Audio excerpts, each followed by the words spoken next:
than 2 weeks from opening day, and the Nats roster is nearly set. Most of the starters are in the lineup this evening, and Steven Strasburg bats and pitches in Viera against the Astros.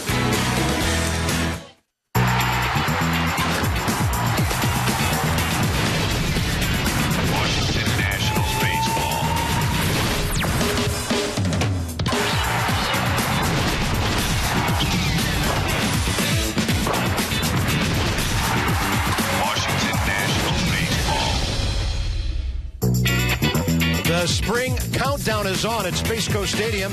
Looks like that little guy's excited about the Astros and the Nats getting ready tonight. 16 days until opening day, and we get to visit with an old friend in Bo Porter tonight as he brings his Astros over from Kissimmee. Bob and FP, welcome to Viera. And as we talk about Steven Strasburg, he continues his sort of comeback after being shut down last year. How's that fastball looking here with a couple of weeks to go? Well, he's been using it a lot. I mean, I think last year a lot of times he fell in love with the curveball changeup combination, but talked to Kurt Suzuki about his last outing, and his fastball was crisp. It was right where it needs to be. You can see a few changeups right here, and that's usually the wipeout pitch, but they're working on him being more aggressive with the fastball, especially late in the count, almost pitching backwards, where last year he wiped guys out with the changeup curve combination. This year you see right there a lock-em-up fastball on the black. And the best thing about Strasburg's start today, Bob, he's making his spring debut in the 9-hole, the Silver Slugger in the lineup. Absolutely. Will he be throwing to Kurt Suzuki or Wilson Ramos on opening day? That'll be an interesting choice for Davey Johnson, but this is pretty much that opening day lineup. What a luxury for Davey Johnson to choose between Kurt Suzuki and Wilson Ramos. Ramos been hitting the cover off the ball. He's been looking great. All right, we've been waiting for this day this spring. Tonight is the first time Ryan Zimmerman puts on the glove and goes to third base. We'll see if he can make that patented running play with the underhand throw to first. He hasn't done that yet. It'll be a big test. You know, Ryan, by the way, is only hitting .500 this spring. It's about time he puts on the defensive gear.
Casey at the bat. Pretty soon we'll have Steven Strasburg at the bat and some other Nats. Kind of excited this stage of spring training to see such a starting lineup with the ace, or should I say one of the aces on the staff, doing his thing on the mound tonight, walking in with Wilson Ramos, who's in the starting lineup tonight. So, and if this game doesn't get you ready for opening day in 16 days, what will?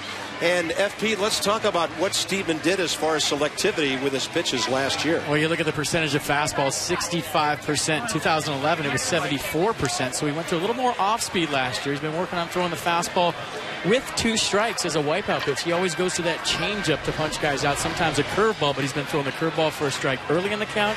He's been throwing it for a strike late in the count, but has really emphasized the 2-seam, 4-seam fastball that he features, averaging 95 miles an hour last year. And when you and I were sharing some research about Strasburg's season earlier this afternoon, we also noticed that later in the season, the fastball ratio went down a little bit. He relied a little bit more on the breaking stuff and the killer changeup as the season went along. Well, what I think happened is once you see him a couple of times, you want to get to that first fastball. You want to jump on it. You don't want to get two strikes with a strikeout pitcher. So he's getting ambushed a lot early in the count with the fastball. Started to go with the off speed for strike one later in the season. The other thing that really amazed us was how much the National League and a few interleague foes swung and missed at his changeup last year.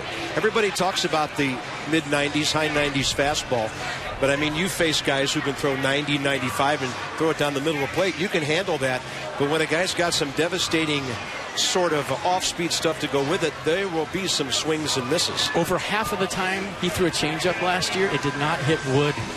Swing and a miss 53% of the time with his changeup last season. Absolutely amazing. The umpires have had their conference. We had 4 of them listed, but I see only 3 on the field. And the Astros hitting 271. Here they come. Carlos Corcoran is their catcher, and he's having a pretty good spring, hitting at 389. Look at that guy up in the number 5 spot as Rick Ankiel, and we certainly hope he stays in the big leagues and makes this club. He could be a wonderful veteran presence for a whole bunch of young Houston Astros, and they start Lucas Harrell on the mound. You might notice that, like Strasburg, Harrell, even though they're an American League team, will be hitting tonight. In the spring, Stephen Strasburg makes another start for us right here on Masson. And Strasburg in the spring, 0-2 with a rather high ERA, 14 innings, 15 hits. We know he will not be that hittable in a couple of weeks. Yeah, 21-10 over his career with a 2.94. Just 45 career starts. I think everybody forgets how little Stephen Strasburg has been in the big league. So fastball, 2-seam, 4-seam, averaging 95 miles an hour, like I just said. Curveball and a change to go with it. Set the defense for the Nats tonight behind Stephen Strasburg. Looking like the opening day starting lineup. Harper, Span, Worth in the outfield. Desmond Zimmerman on the left side. New guy at third. Espinosa LaRoche on the right side. And Wilson Ramos in the squat. And he most definitely could be the opening day starter. And there he is. Ryan Zimmerman making his spring debut with a glove. Flashing the leather at third base tonight. Talked to him before. He said that he still hasn't made that slow roller play that we all know and love, where he comes in, throws it underhand to first base. But the throwing motion a lot more smooth this year, as you see right there. Doesn't have to worry about it. Had the bone chips taken out. He's ready to rock and roll. Yeah, and I don't think that sidearm, almost underarm toss is the one we are at all worried about. He instinctively makes that play better than any third baseman in baseball.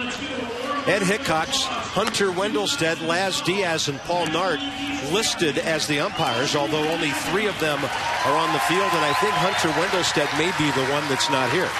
So we shall see. It's a beautiful evening in Vieira. We've got a pretty stiff breeze blowing from the south, so it's coming right in from out there in left center where the flagpoles are. Any ball hooked down the right field line by a left-hander may have a chance to go, but it'll be tough to hit one out to left or left center tonight. Left fielder Trevor Crow will lead things off for the Astros. I mentioned, as a ball club, they're hitting 271 this spring. Bo Porter, in his first spring training, told me a couple of hours ago it's been a really good experience for him. He has surrounded himself with a great bunch of guys, a great bunch of coaches. And Strasburg's first pitch, 75 degrees here in town, and it is right in there. And Bo Porter will be a guest in the bottom of the third inning. Going to wear the headset and make a little history. First opposing manager do an in-game interview with us. We're looking forward to catching up. Yeah, I told him he's a history-making guy, and that'll be something we'll look forward to. He's got everybody in Houston feeling good, even though everybody around baseball knows they have a very difficult task with the Rangers, the Angels, the A's, and the Mariners in that division this year. Astros, by the way, are 7-11 with 2 ties. The Nats are 9-9-2.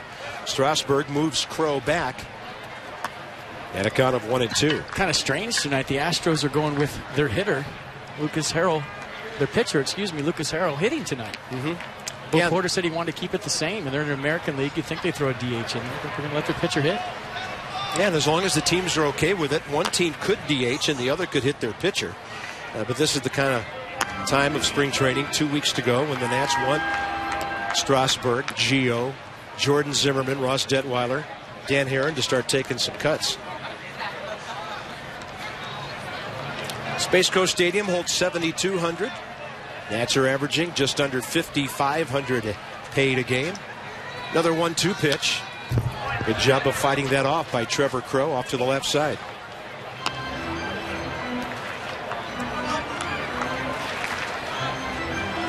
You see that gun reading down the corner. Wilson Ramos threw that ball back to Steven Strasburg at 51 miles an hour.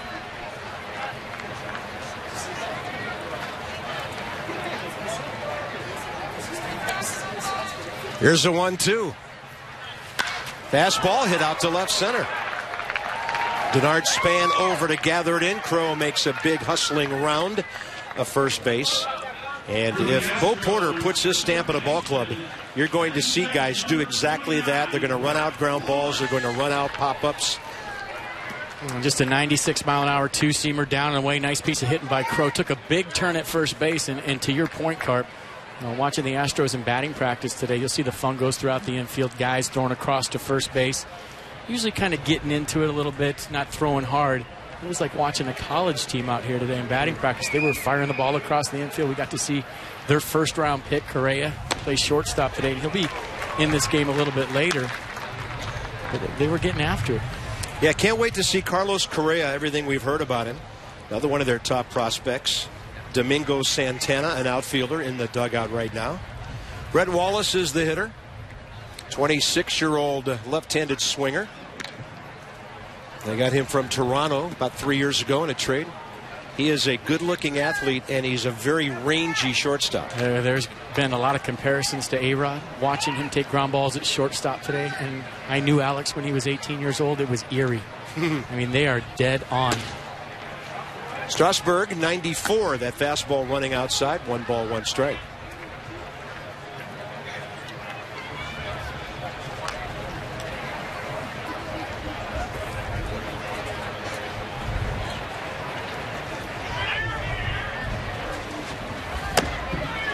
That one under the hitter's hands. Not many left-handers will want anything to do with that fastball from Steven Strasburg. Didn't see a lot of this last year from Strasburg. The two-seam front door fastball off the front hip.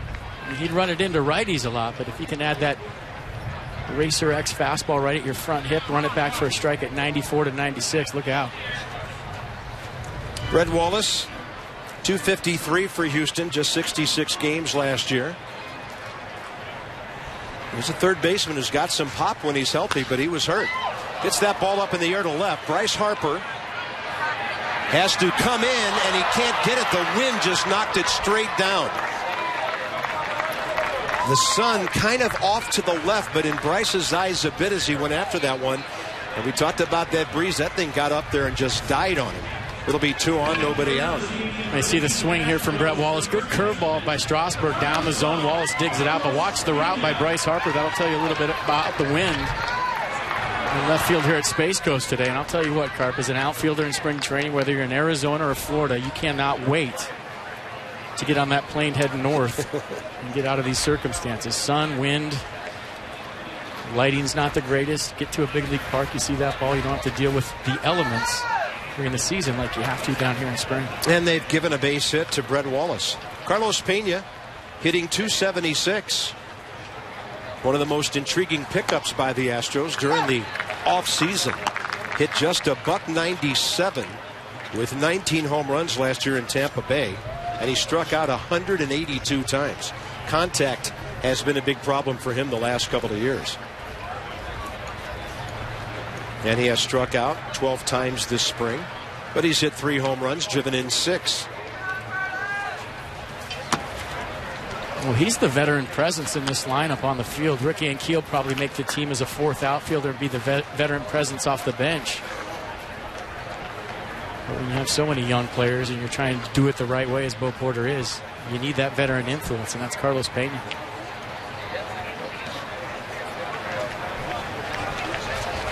One pitch, and that is just foul. Very close to bringing up chalk.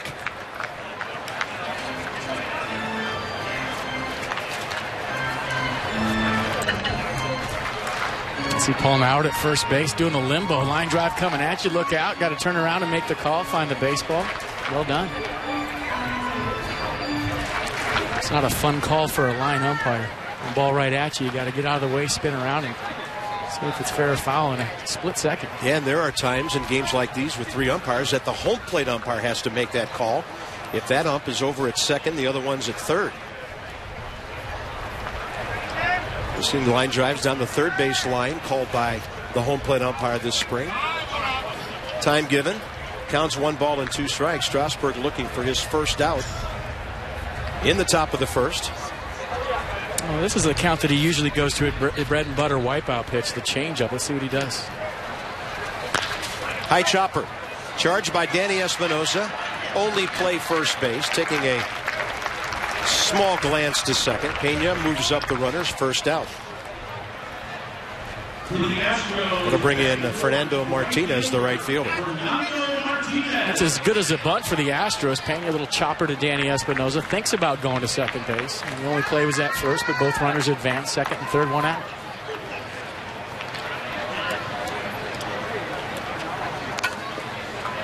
Fernando Martinez. 41 games at the big league level with the Astros last year. Hit .237. .314 at their AAA in Oklahoma City. Steven kind of losing the release point on that breaking ball way outside.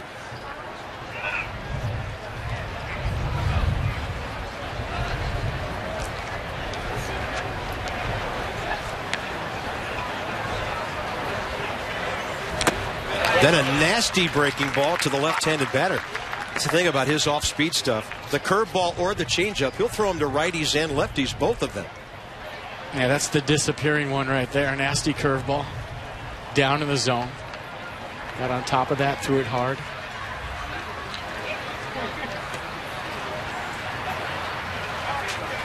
And he goes with the heater. That breaking ball slowing down your bat a little bit, then you can't catch up with the express. Well, I'll tell you, as a hitter, you see a fastball 95 after a curveball 78. That was 195 to Fernandez.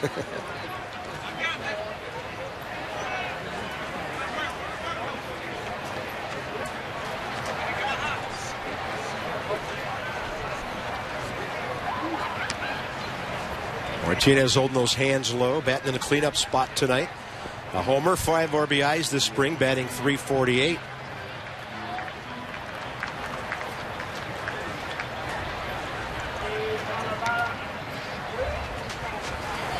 Goes with the heat again. That one fouled off the mask of Wilson Ramos. It's funny this time of spring as a player. You just can't wait to head north and play games that count. You're over the spring training games, and you walk through the clubhouse today and you look at the blank stares on their faces. They're ready to play some games that count.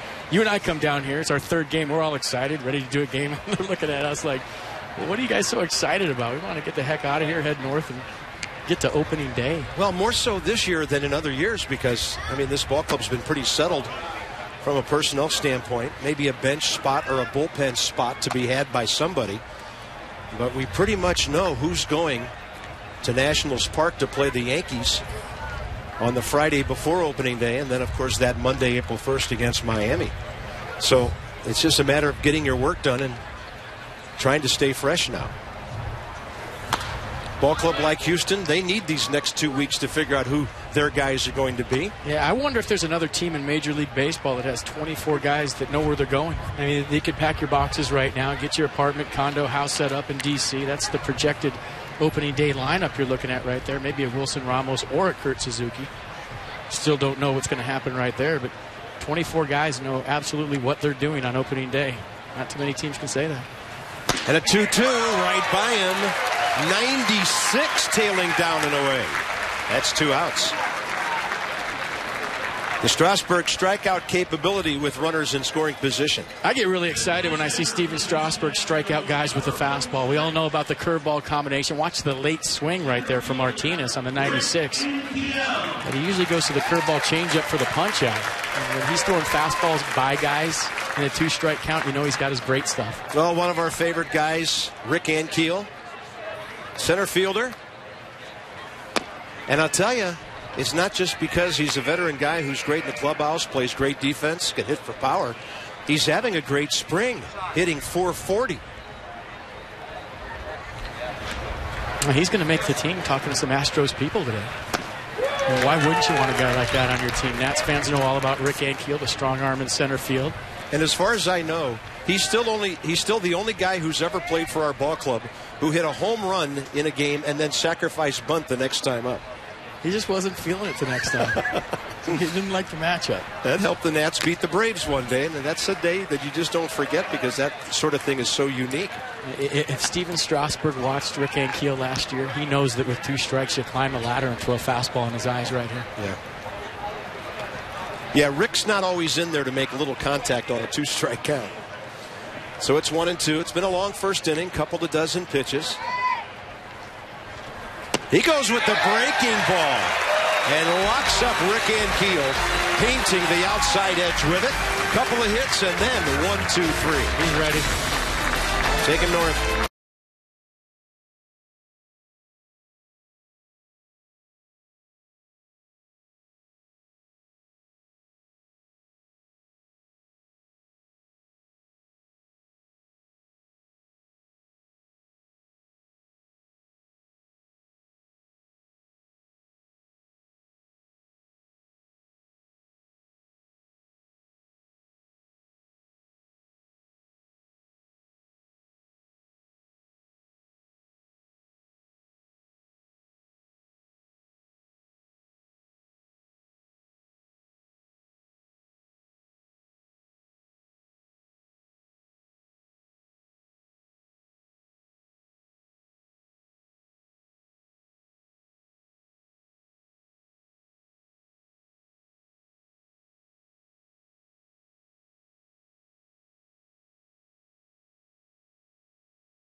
Folks are having a good time at Space Coast Stadium. They're going to see some of their favorite Nets up in the very first inning. How about Denard Span with Worth Harper and then Ryan Zimmerman in the number 4 spot. Ryan is 11 for 22 this spring with a homer and 4 RBIs. Couple of guys who need to get some hits. Adam LaRoche would be one of those, and Denard Span, who leads things off against 27-year-old Lucas Harrell, who won 11 games for the Houston Ball Club last year, and they handed him the ball 32 times.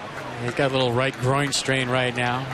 Bo Porter going to take it easy with him, just kind of play it by ear. You see the numbers last year. The opponents hit 253 off their own. It's a big improvement. 2010, they hit 337. 2011, 307. Good stuff. 2-seam, 4-seam fastball, 92-95. Span goes up swinging. Routine fly ball, left field, Trevor Crow. Denard Span this spring, 4 for 29. But we're not that worried about him. He knows how to get on base. Let's set the defense for the Astros tonight behind Harrell. Crow and Keel Martinez in the outfield. Gonzalez Wallace on the left side. Elmore Pena on the right side. And Carlos Copeland doing the touching. Jason Worth will be next. 7 for 25 on the spring. A homer, 3 RBIs.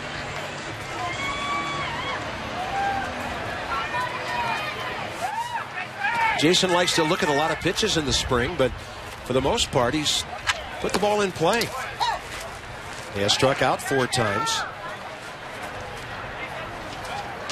Hasn't walked once. There's probably not a hitter on the ball club who takes spring training as a measuring stick more than this guy. Just wants to see as much live pitching and as many pitches as he can. On 0-2, didn't look like he swung, but he's going to be punched out. It's like Paul Maurer down at first base will punch him out, and 2 quick outs now for Lucas Harrell. Well, I don't think any player I've ever seen knows his body better than Jason Worth and knows what he has to do to get ready. You see the call right there. Probably didn't go. As far as knowing what day he has to be where in relationship to being ready for opening day, I've never seen a guy plan it out like Jason Worth. Well, that goes back to a story you told a couple of years ago about your old manager, Felipe Alou. When you become an everyday player, you're free. You can do that sort of thing, right? Yep. Little chopper by Harper. Carlos Corcoran, the catcher, takes care of that. Nats go quickly.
In the top of the second, we're going to go all the way back to the top of the first. Steven Strasburg and his first inning. A little base hit by Trevor Crow there to left. Brett Wallace with a fly ball to left. Bryce Harper didn't have the navigation system locked in on that one. And then you look at the fastball.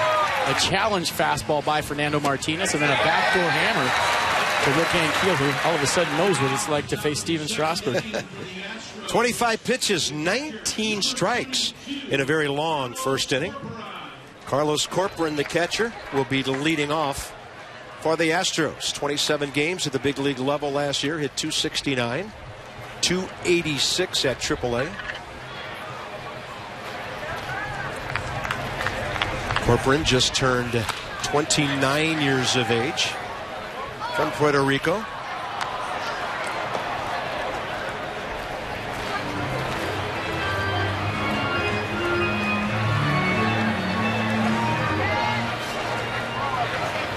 Marwin Gonzalez, Jake Elmore to follow here in the top of the second.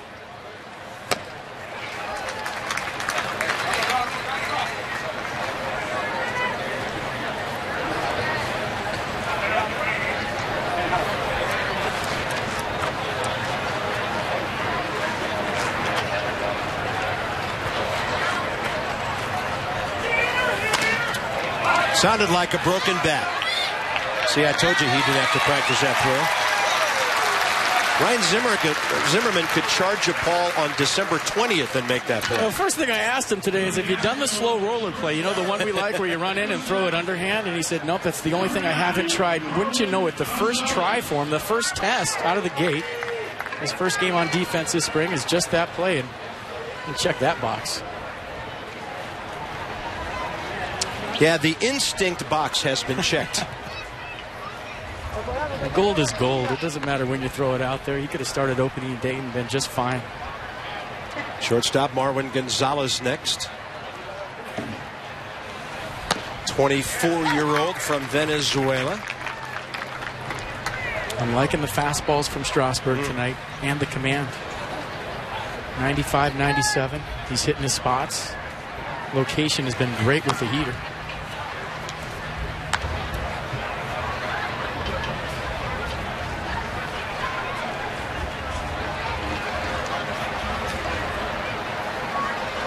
And Gonzalez, a 1-ball, 1-strike count, having a good spring, hitting .323. It's about 80 points higher than he hit with the Astros last year. That's a good pitch from Strasburg right there. I don't think he did enough of that last year, moving hitters, moving their feet. Maybe didn't intend to do it, but you can use that pitch to your advantage. Davey Johnson doesn't mind an inside heater every now and then from Steven Strasburg. Nobody's getting around on the fastball right now. That ball screaming into the seats, and those folks are looking right into the sun over there. And the count evens 2-2.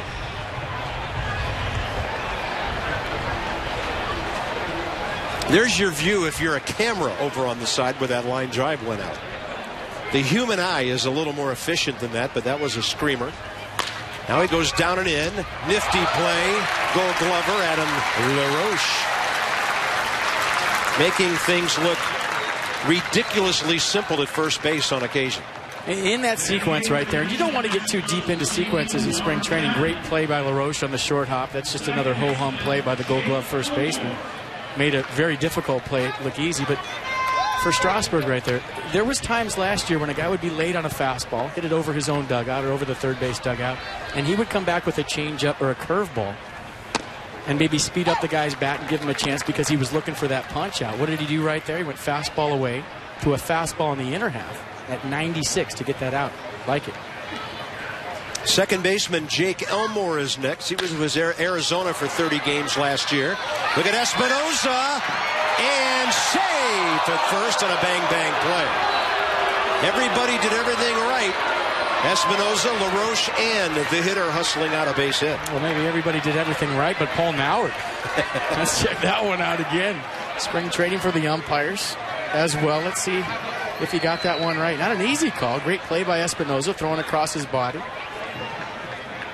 And we've seen Adam LaRoche do that so many times. As an infielder playing for the Nationals, you know you just got to get it close, and he's going to pick you up on the back end, and LaRoche did just that. Let's check it out right here. This will tell the story.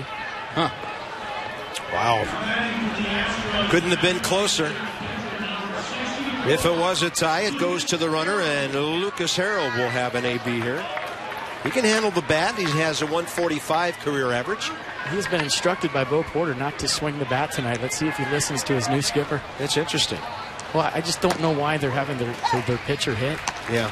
They're an American League team now. And I was told that earlier today the Astros were going to employ the DH.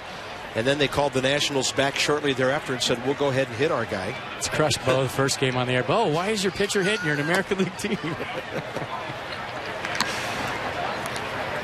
We'll tell him when we interview him in the bottom of the third. Just knowing him, he probably wants to keep it even. Talked about his coaching staff earlier. He has former Orioles manager Dave Tremblay coaching over at third. And Dave Clark, who's been with the ball club for a while, moves over to the first base side. Eduardo Perez, his bench coach. Eddie was with Miami last year. Former Nats coach. Dan Radisson is the assistant hitting coach. And as predicted, a strikeout. Here comes Ryan Zimmerman to lead off the bottom of the second.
It's all about family at spring training, isn't it?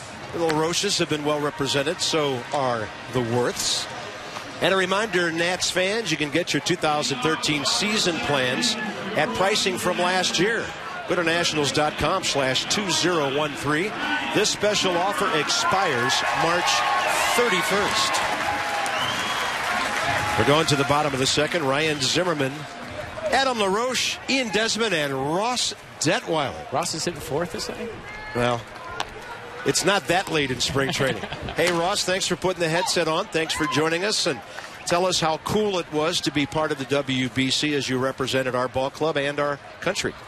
Oh, it was great. I had a great time down there. We had a good team. We just didn't have the best showing, but it's nice to be back with the team. Here we have a lot of work left to do here. No big deal. You just let the entire nation down. Don't even worry about it. I let him down by not pitching today. Well, what was that like, Ross? You were talking about the atmosphere down there, some of those games in Marlins Park. You've never seen it like that before. I've never played winter ball, but I'm guessing that's just what it's like. There was a lot of drums, a lot of cowbells, a lot of soccer horns. Well, I said this, and it is taking nothing away from the Dominican Republic and the passion that they have, or Puerto Rico, and how well both teams played. I mean, you have to tip your cap. Obviously, they were all in. But I just feel like I saw some pitches that guys like Ryan Braun missed in that thing that in a month would probably be deposited in the Clevelander. Could you just tell that maybe those guys were a click off and not ready to play October baseball in March? Yeah, absolutely. That was kind of what was said after the fact was, if they had an extra month, if we had a whole month together as a team, we would have had a lot better showing. Ross Detweiler with us. Bottom of the second, Ryan Zimmerman. That's a pretty good eye for spring training right there. A nasty 2-2 slider just off the plate. Ross, you'll be pitching tomorrow in Lakeland against the Tigers. So tell us what your expectations are for that. How long can you go? Where are you guys at with pitches and innings and things like that with 2 weeks to go?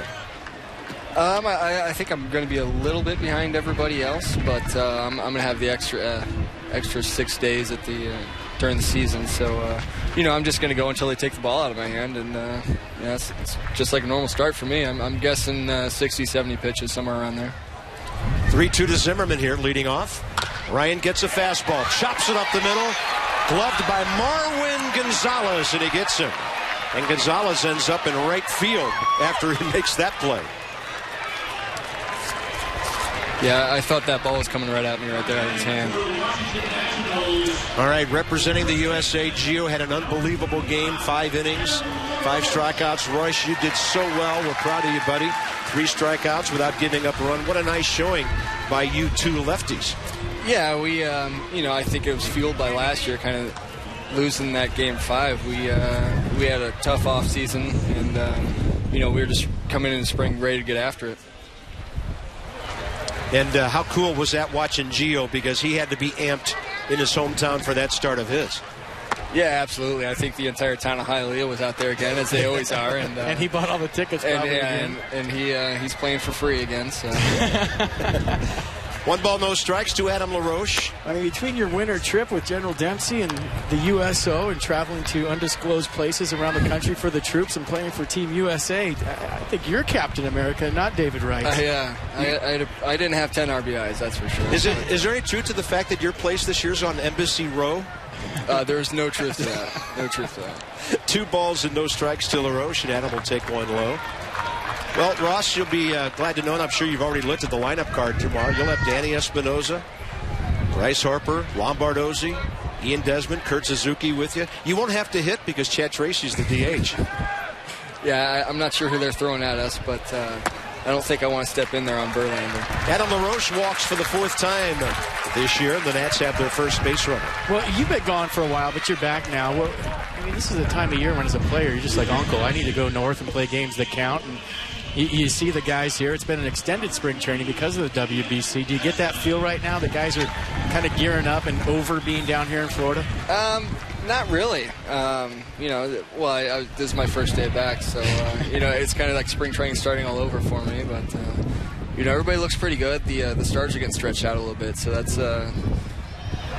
And, of course, Ross, you're part of the rotation now, but not every spring has been like this for you. I mean, you've come to Vieira hoping to hang on and stay in the big league camp as long as you possibly could. Now it's worked out for you that you don't have to worry about that. So this spring, a little more relaxing for you, at least mentally, not that grind that every pitch might decide your immediate future? Yeah, until I found out about the WBC. But, you know, I think that really helped me out. In the past, I've been here competing for jobs, so I had to come in spring ready to go as if it were, you know, first game of the season in spring. And that's the way my mindset was the last few years, competing for a job. And I once I found out I was going with Team USA, that's kind of the mindset I took. 1-1 now. Desmond can't reach it. Well, what was it like having Greg Maddux as your pitching coach? Did you pick his brain at all? Did he tell you how to throw that front door sinker that he featured? And Joe Torre is your manager. That must have been worth the price of admission. Yeah, you know, we were taking our team picture, and the coaches were sitting all in front of us. I was in the back row, and you kind of look down at the backs of their jerseys, and you say, wow, this is who is mentoring us right now. That's awesome.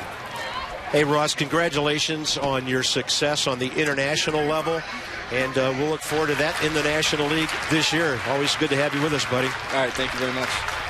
Ross Detweiler, who pitched a gem in the playoffs for the Nats, set the Nationals up for the Jason Worth heroics in Game 4, a night we will never forget.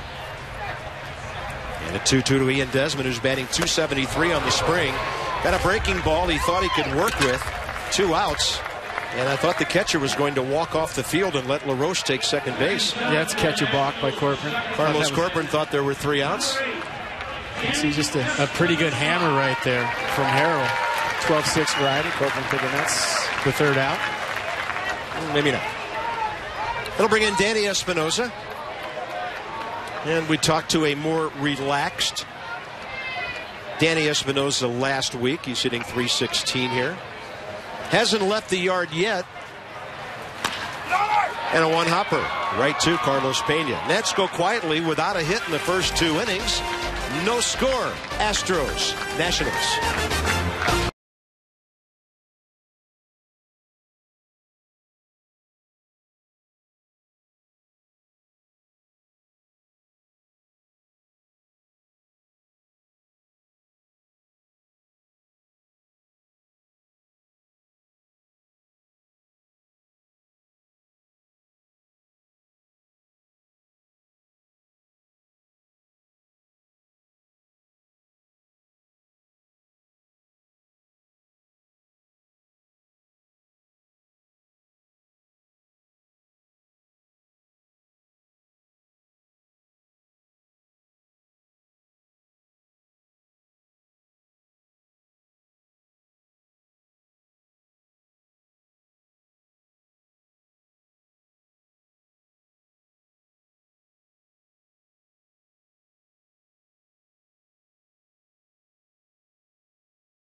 Why is it fitting with that on the horizon and Strasburg pitching tonight? Oh, we got a new pope. Let's go back to last year. One of the greatest plays we've seen, not just because of the effort. In Houston, by the way. In Houston, because it saved the game. I think the tying and go-ahead runs were on base. Brett Wallace hit a bomb to left center. Yeah. And the Shark proved that Sharks can fly. Air Jaws with the greatest play you'll see to save a game. And I think that was the day that Michael Morse came out of the dugout and did the Jaws thing. And it caught on with the fans late in the season. And every time Roger Bernardina, who's playing for the Netherlands right now, came up, you'd see 40,000 people at Nats Park doing the Shark. And, of course, I noticed that Craig Stammen went high school cheerleader on us in the bullpen out there. That was really something. On a pitch up, 3rd inning underway, a foul ball by Trevor Crowe straight back. He singled over the head of Ian Desmond first time up. And we've seen that so many times, but I think for Nats fans, if you just focus in on the bullpen the next time we show it and watch Craig Stammen And the pure enthusiasm that he shows once the play is made, it's priceless. I wish we would have thought of it. We could have left a megaphone by his locker the next day. Then Strasburg goes off speed that time, and he has Crow out in front of it. All right, let's watch Stammen. Where is he? Right there? Right behind Bernardina? Yeah. I don't want to circle it and ruin it. Watch Stammen.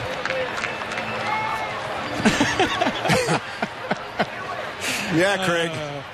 Everybody in Ohio has seen that by now. I'm probably in the clubhouse watching. Sorry about that. We had to do it. No balls and 2 strikes. Oh, look at that. Strasburg turns it over 86. Fading away, really powering its way away from the left-handed batter. Trevor Crowe with a nice single his first time up on a fastball. Steven Strasburg making the adjustment, going to the wipeout changeup. I'll tell you what, folks, for a changeup to move that much, that might as well have been a left-handed slider. And it started with a lot of play early. And probably would have hit a right-handed batter at the end. Here is the aforementioned Brett Wallace. And Strasburg will paint with the heater, belt high inside corner. Wallace dropped that ball that got up in the wind and died in front of Bryce Harper first time up.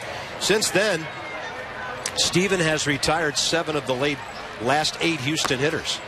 And nobody getting a read on him at 6:46 in the evening here. Not a real pleasant time of the day to be hitting against a guy like this. He's tough to hit at 6:46.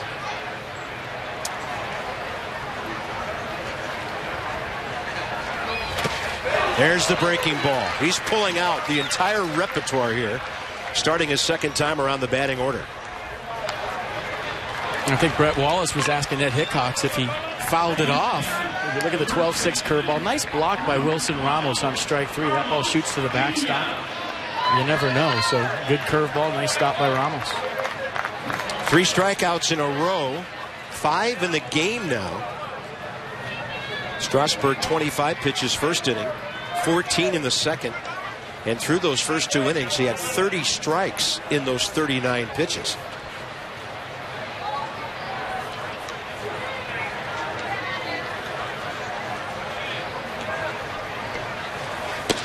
Everything is in a good spot right now. You talk about good spots. That's just not 89 on the black. This is 96. And watch Wilson Ramos's glove. You talk about hitting a spot. You start locating 96, upper 90s. Drop a curveball and a change with it. As a hitter, you have no chance. None. The breaking ball's got a lot of snap to it this evening. I mean, that velocity, Carp, allows you to make mistakes in the strike zone. When you're throwing upper 90s, you don't have to hit your spots, and you can get away with it. You know, a guy like Dan Heron probably has to hit his spots and location all the time. But if Strasburg can add that kind of command, which he has at times, to the velocity, good luck. Good luck, whoever. And this is a changeup right here from Strasburg. Watch the late fade on it.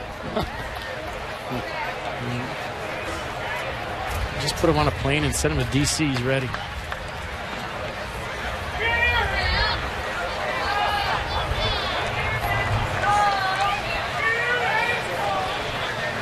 And to prolong the at-bat, Carlos Pena steps out for a while.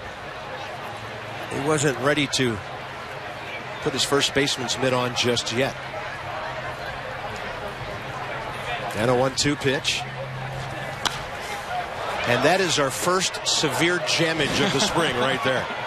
Did you see him take his right hand off the bat? That did not feel good for the hitter.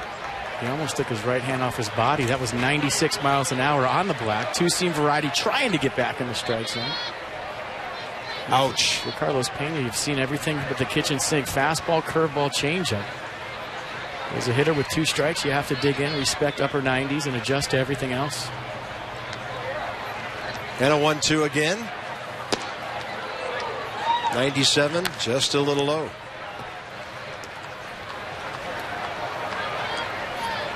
So much this year that Steven just doesn't even have to think about. All the chatter, all the speculation, the criticism of the Nationals organization by so many around baseball last year. And turn him loose this time. Breaking ball low, and the count goes full. As a hitter, you fight back to 3-2. It was a good take by Pena right there, recognizing the spin on the curveball.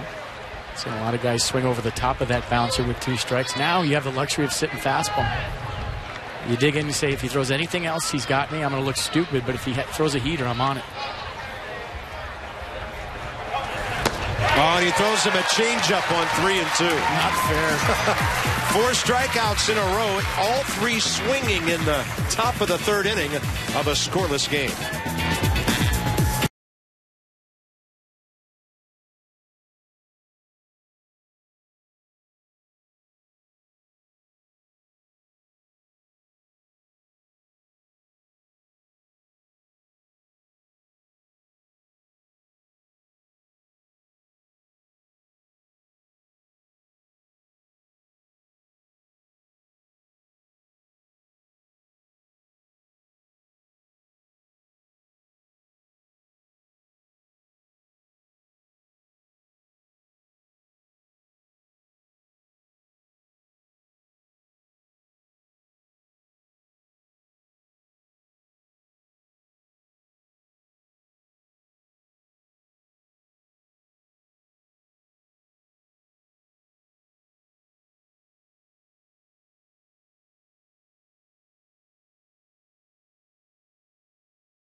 Of the 3rd inning, Ramos, Strasburg, and Denard Span.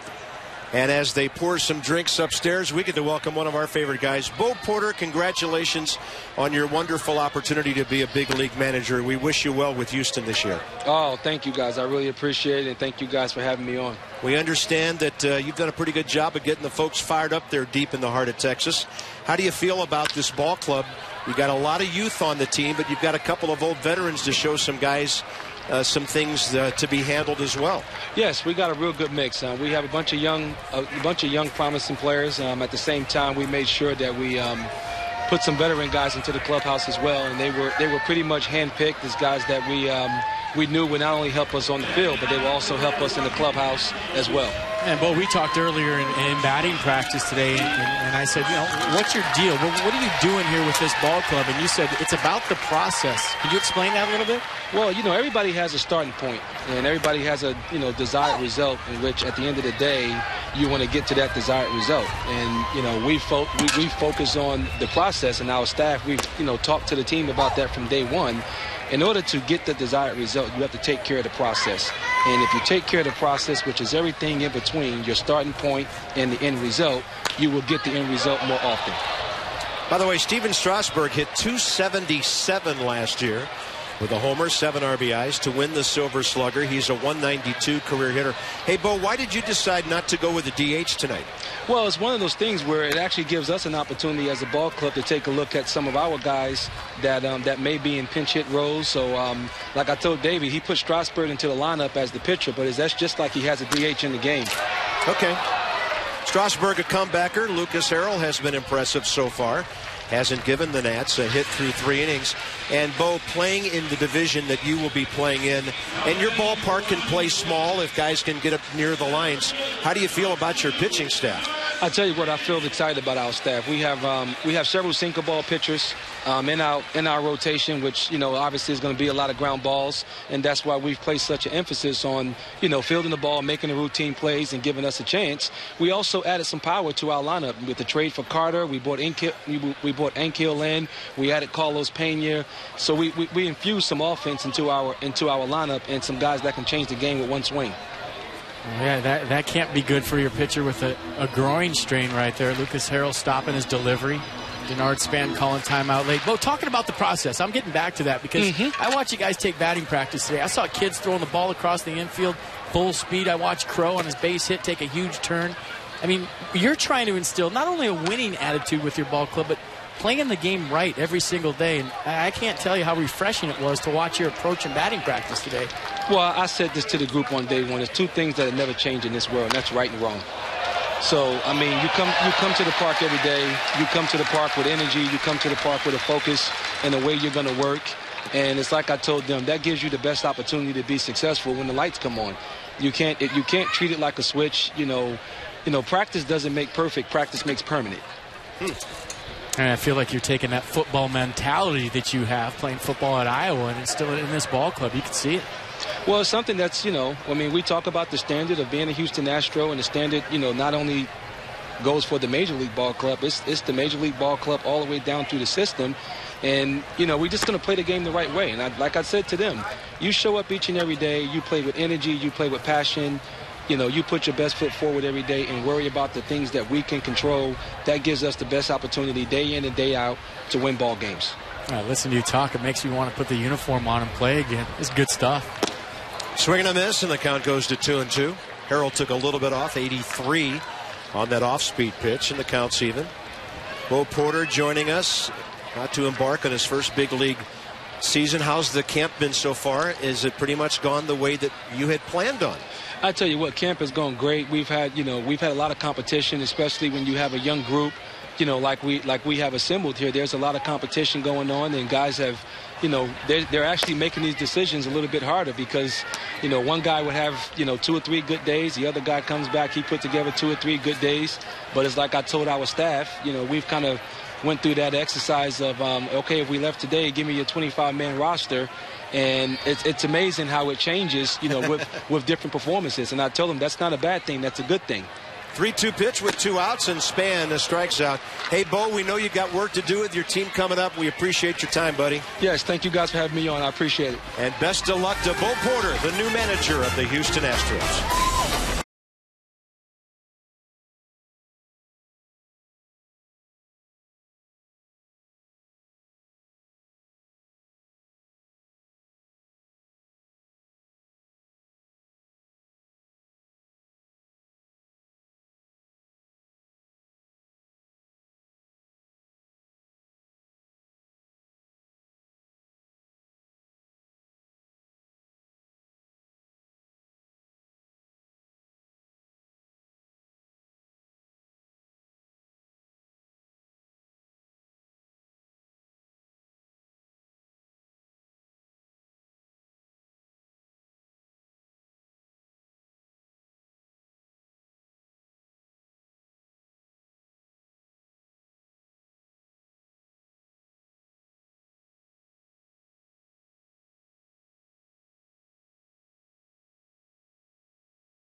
A leadoff man with a base hit. Couple of pitchers very efficient now. Lucas Harrell and Steven Strasburg matching up. Strasburg now 6 strikeouts today, and on this spring he has 24 of them FP in 17 innings.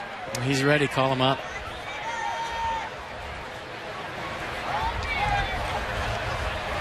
Fernando Martinez leads off, top of the 4th. Fastball up and away. Strasburg 4 consecutive strikeouts. First 3 innings, a lot of pitches, 52, but 40 of them strikes. He's been pretty untouchable for the last 3 innings. You call a couple of minor leaguers over to play in this game. They get to face Steven Strasburg, go back to the dugout and say, I'm okay in Double-A. I'm all right. Corpus Christi sounds good this time of the year. Out of play, left side, and again, even left-handers not getting around on the fastball. Field enveloped mostly by shade, except for an area in right field at the end of the grandstand now. So things a little bit easier for the fielders. We'll get some twilight time here, though, in the next half hour or so. And a 1-2 delivery.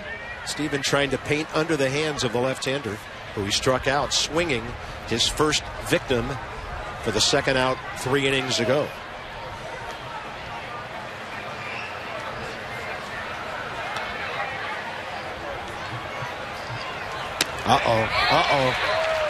Another hitter frozen with a knee-buckling breaking ball. 7 Ks, 5 in a row. I think that's all you can really do as a hitter when he's got all 3 going for a strike right now. You said it. I mean, what are you going to do? The fastball's painted. The changeup's been like a left-handed slider at times with great arm speed. You see the 12-6 hook. Nice stick on the backside by Wilson Ramos. Yeah, and that's what Strasburg did to Rick Ankiel first time up. Got ahead. He gets ahead here. I mean, this might as well be a screwball. He's working so fast. We'll show it to you in a second. Hold on. I'm going to show that first pitch changeup again for a strike. Watch the break on this. And he starts it right at him. And this is a changeup. Look at the movement. I mean, that's a screwball. Even Wilson Ramos buckled on it. He went to catch it on the inner half. It broke right back down the middle. Unreal. 1 ball and 2 strikes.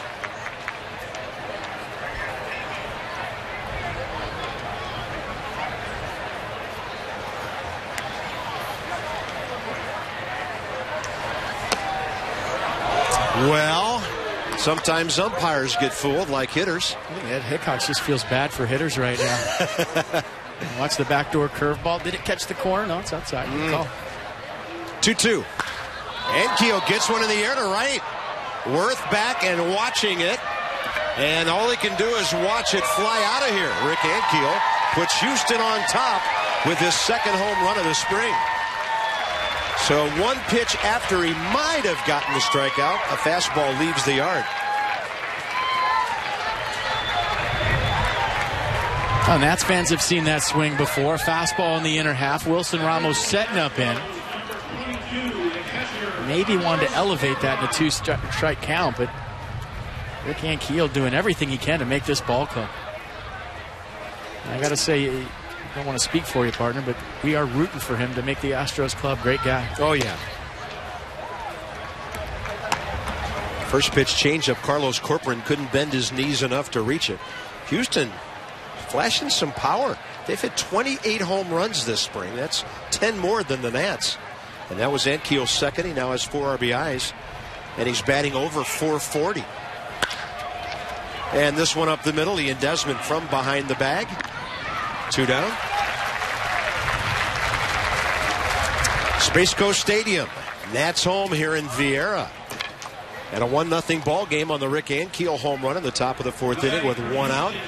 Bob Carpenter, F.P. Santangelo, the 3rd of our 5 from here in Florida. We'll have 2 games for you next weekend. We'll have Friday and Sunday.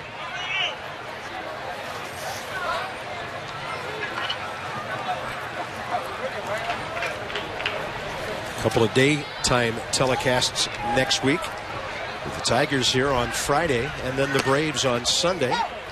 And our final spring game will be on Friday the 29th when the Yankees come to Nationals Park.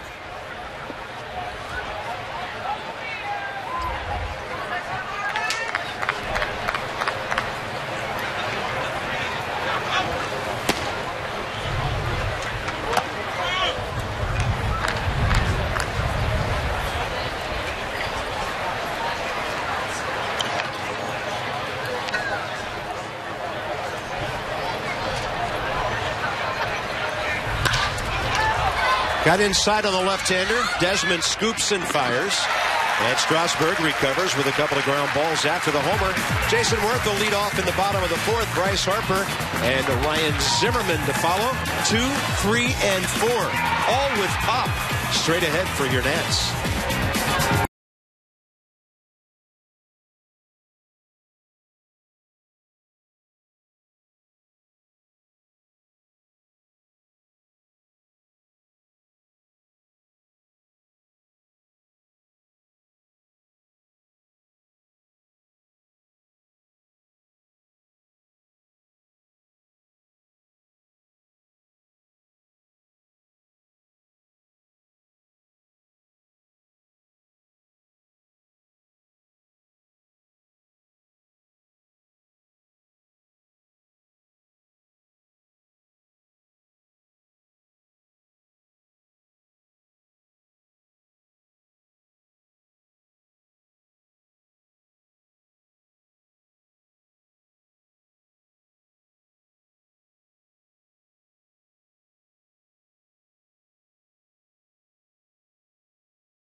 Well, I think every broadcast the rest of the year that you have to show what we're about to show. It should be a rule. You can't wear it out. It's impossible. Let's check it out one more time.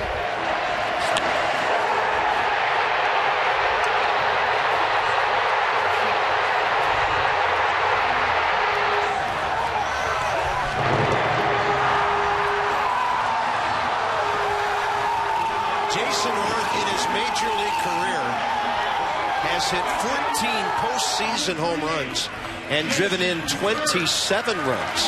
His 11 home runs in postseason as a Philly is a Philadelphia franchise record still. So 3 more spring games on TV, 162. We're going to show it 165 more times, and we'll make sure that Fox and ESPN show it as well when we're not on. It's a new rule. It's one of those things you see and you remember where you were at that exact moment. I was jumping up and down like a little kid. I remember carrying you onto the field that night so we could do our post-game interviews. Well, about halfway through that at-bat, you started thinking, this is a lot like the Marlins at-bat. Charlie and Dave on the radio side were talking about it. It's a very famous call from Charlie Slows right now. Dave Jagler talking about the Summoner, but you had to be thinking it. The rain delay, 2 hours. He grabbed his bat, ran on the field, told everybody, let's do it, a lot like John Belushi in Animal House. And he went out there and had that huge at-bat against Heath Bell, ended up with a home run against the Marlins. He did the same thing in an elimination game on a much bigger stage. There was about, 200 people at Nats Park after that 2-hour rain delay.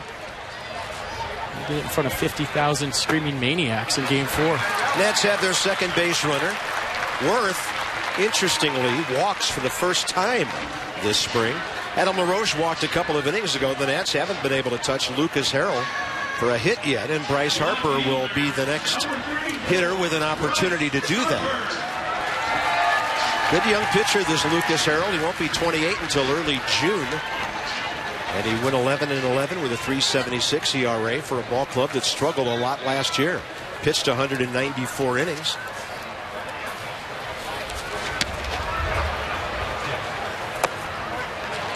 A little bit low to Bryce Harper, who, swinging early in the count, hit a little dribbler in front of the plate first time, and then Carlos Corcoran, the catcher, threw him out. Bryce is at 3 homers, driven in 8 this spring.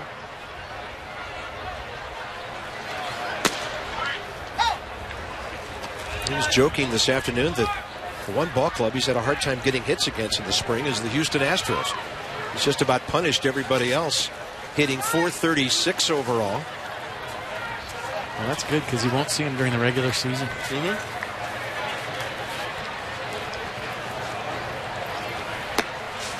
Snap throw, and Corcoran almost threw it too far into foul territory. Carlos Pena had to leave the bag to grab it. Little snap throw, Pena back to the bag. Jason Worth on his toes. Not close. One of the best base runners in Major League Baseball. Not the fastest, not the base stealingest, just one of the best base runners. And a 1-2 count to Harper. Bryce will identify that 80-mile-an-hour off-speed pitch and didn't even bite on it. Yeah, that's the changeup. He throws it about 8% of the time. Remember the stats we saw today? Bryce, after September 1st, handled off-speed stuff so much better than he did throughout the first 4 months of his big league career. It's part of being a good rookie, making the adjustments. It's what won him Rookie of the Year with that big September. While others faded, Harper took his game to another level. Yeah, we had our meeting today with Bloomberg Sports. They do all our stats, and they do a fine job, but my head was about to explode about halfway through that meeting. Way too many numbers. I mean, we could have launched a space shuttle right down the street with that stuff. 2-2. Harper jammed, broke his bat. Elmore, Gonzalez, and the Astros turn a 4-6-3. 2 outs now in the 4th.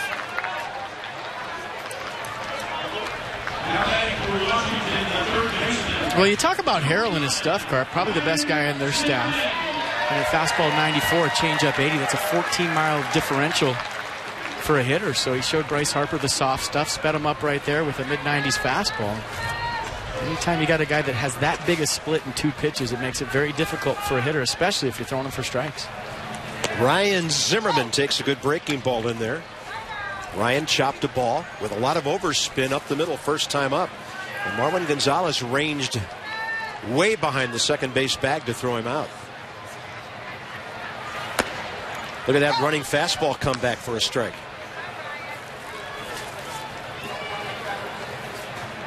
Astros staff has a 5.72 ERA in the spring. Little Lucas Harrell throwing the ball well.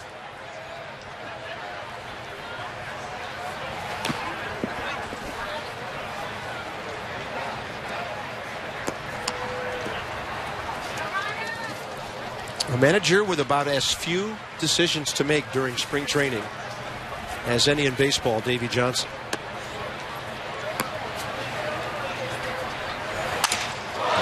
The bat flies over the pitcher's head. The ball just lays at his feet, and the Nats are gone in the 4th inning. Lucas Harrell saw his life flash before his eyes. Wow. He is busting some bats. He got Harper on the double play ball, and then that explosion.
Oh, 1-0 Astros. We go to the top of the 5th. Let's check out that last play again. Watch Lucas Harrell. He has the strained right groin.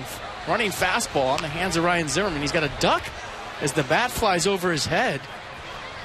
Plenty of time to get up and make a play, but those maple bats break violently. He put his hands on his knees, and I don't know if he strained his groin again. Bo Porter talking to him over in the dugout right now. That might be it for Harrell. Whoa! Up and in, spinning Jake Elmore right out of his helmet. First pitch, top of the 5th. Two-seam fastball, 92 miles an hour. Look out.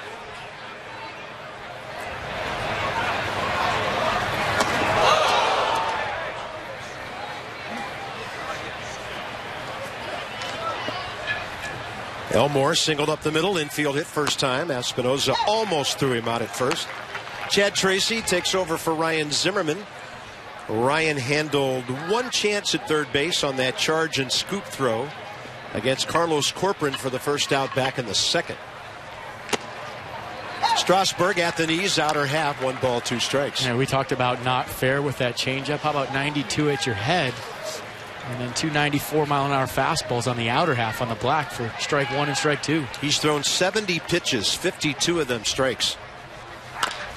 And a chopper. It's a defensive swing. Tracy called off by Desmond. Great communication by Ian. And, well, what do you say about Adam LaRoche, the way he picks? Amazing. There's about a 3-foot radius at first base. As an infielder for the Nationals, you know you just have to get the ball in, and it's going to be an out. And Chad Tracy putting on the brakes. That's actually a real tough play for a shortstop in traffic like that. And it's the third baseman's ball. A third baseman should cut off anything he can get because he's going toward first base. But if you can't get it, a lot of times with lack of communication, you'll see a little traffic right there, and it makes it tough for the shortstop. You have to throw over the third baseman. Good play by Desmond. Nice pick by LaRoche. Outfielder Jimmy Paredes will bat for the pitcher Harrell. Skies one left field, and the breeze pushes it away from everybody, falling right at the end of the tarp. Jimmy Paredes is from the Dominican. He's just 24 years of age, and in 74 at-bats for Houston last year, he hit a .189 with 3 RBIs. .318, though, with 59 RBIs at Oklahoma City, their AAA. Look at Lucas Harrell, 49 pitches. And FP, I think he came out because of that last play, because Bo wanted to stretch him out a little bit tonight, maybe 60 pitches or more, but he'll take him out after 49. Oh, what we didn't see in the replay is him putting both hands on his knees and kind of standing there for about 10-15 seconds, and then there was a little limp coming off the field, so you just hope he didn't strain that groin again. So he gives the Nats nothing. No runs or hits in 4 innings. 2 walks, 2 strikeouts in a very fine outing for Lucas Harrell, and we hope he's okay. This could be the last inning for Strasburg. He'll be up around 80 pitches shortly. Not his fault. Nobody can hit the ball and put it in play for a shorter pitch count, but that's something that Steven will deal with throughout his career. That is strikeout number 8. Trevor Crow, the left fielder, will be the hitter. I'm just going to go out to a big league game and work on some stuff and strike out 8 big league hitters. Yeah. It's what everybody does on a Saturday evening in the early spring, right? Well, spring's not here yet, officially within the next week. Top of the order, Crow 1 for 2, base hit to left, swinging strikeout. First inning, third inning, respectively. As mentioned, Ross Detweiler goes tomorrow at Lakeland against the Tigers, and then back here on Monday against the Tigers. Jordan Zimmerman will pitch for the Nats. And we will join you next Friday afternoon at 1 o'clock. And I guess if Verlander is pitching against Detweiler tomorrow, there's a chance we would get Verlander on Friday. We'll see. Justin Verlander.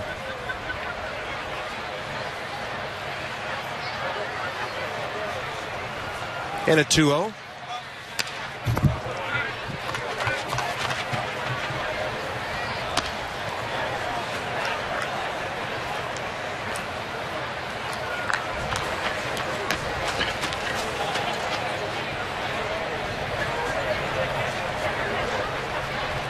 Randy Knorr, Davey Johnson, Steve McCaddy. Steve has told us on several occasions over the last couple of years that his most stressful days are when Strasburg is pitching, because he's just watching every single move he makes, watching pitch counts. This year maybe less so. Just let him go out there and do his thing for as long as he can go. Well, he'll let you know early how he's feeling on a given day, not by his stuff, but by his tempo. And if you watch Strasburg tonight, he's getting it, throwing it. There's not a lot of thought involved in what pitch is coming, trusting the digits that Wilson Ramos is putting down. But when Steven Strasburg is working quickly, it's a good thing for the Nationals. On 3-1, that's 93 by the hitter. So that velocity is halfway from his fastball down to his changeup. And usually when it's in that range, there's more movement.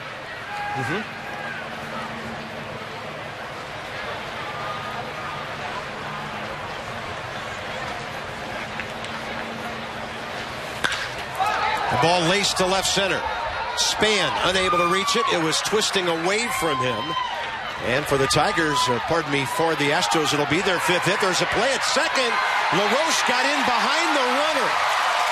On every play, every defensive guy has a place to be, and Adam LaRoche trailed the runner to second base. And that's where you have to trailer if you're the third base coach. Right there, Ian Desmond sees him behind.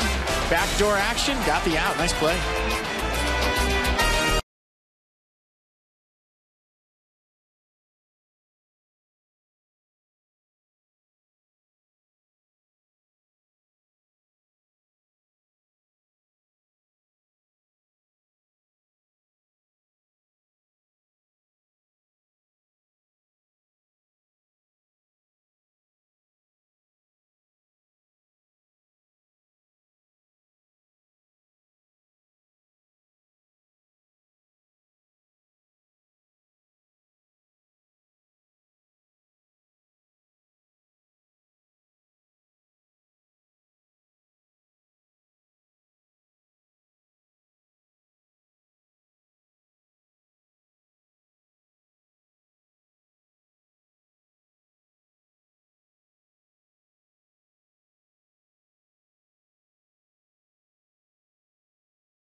Look at that sunset as we look out to the west.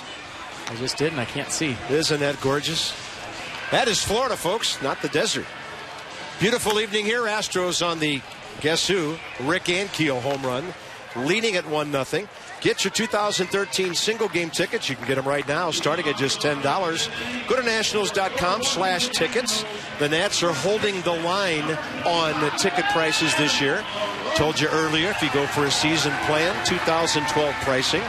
We have all that great ballpark access to tell you about between now and opening day, which is now just 16 days away. Adam LaRoche gets his matched up against Wesley Wright.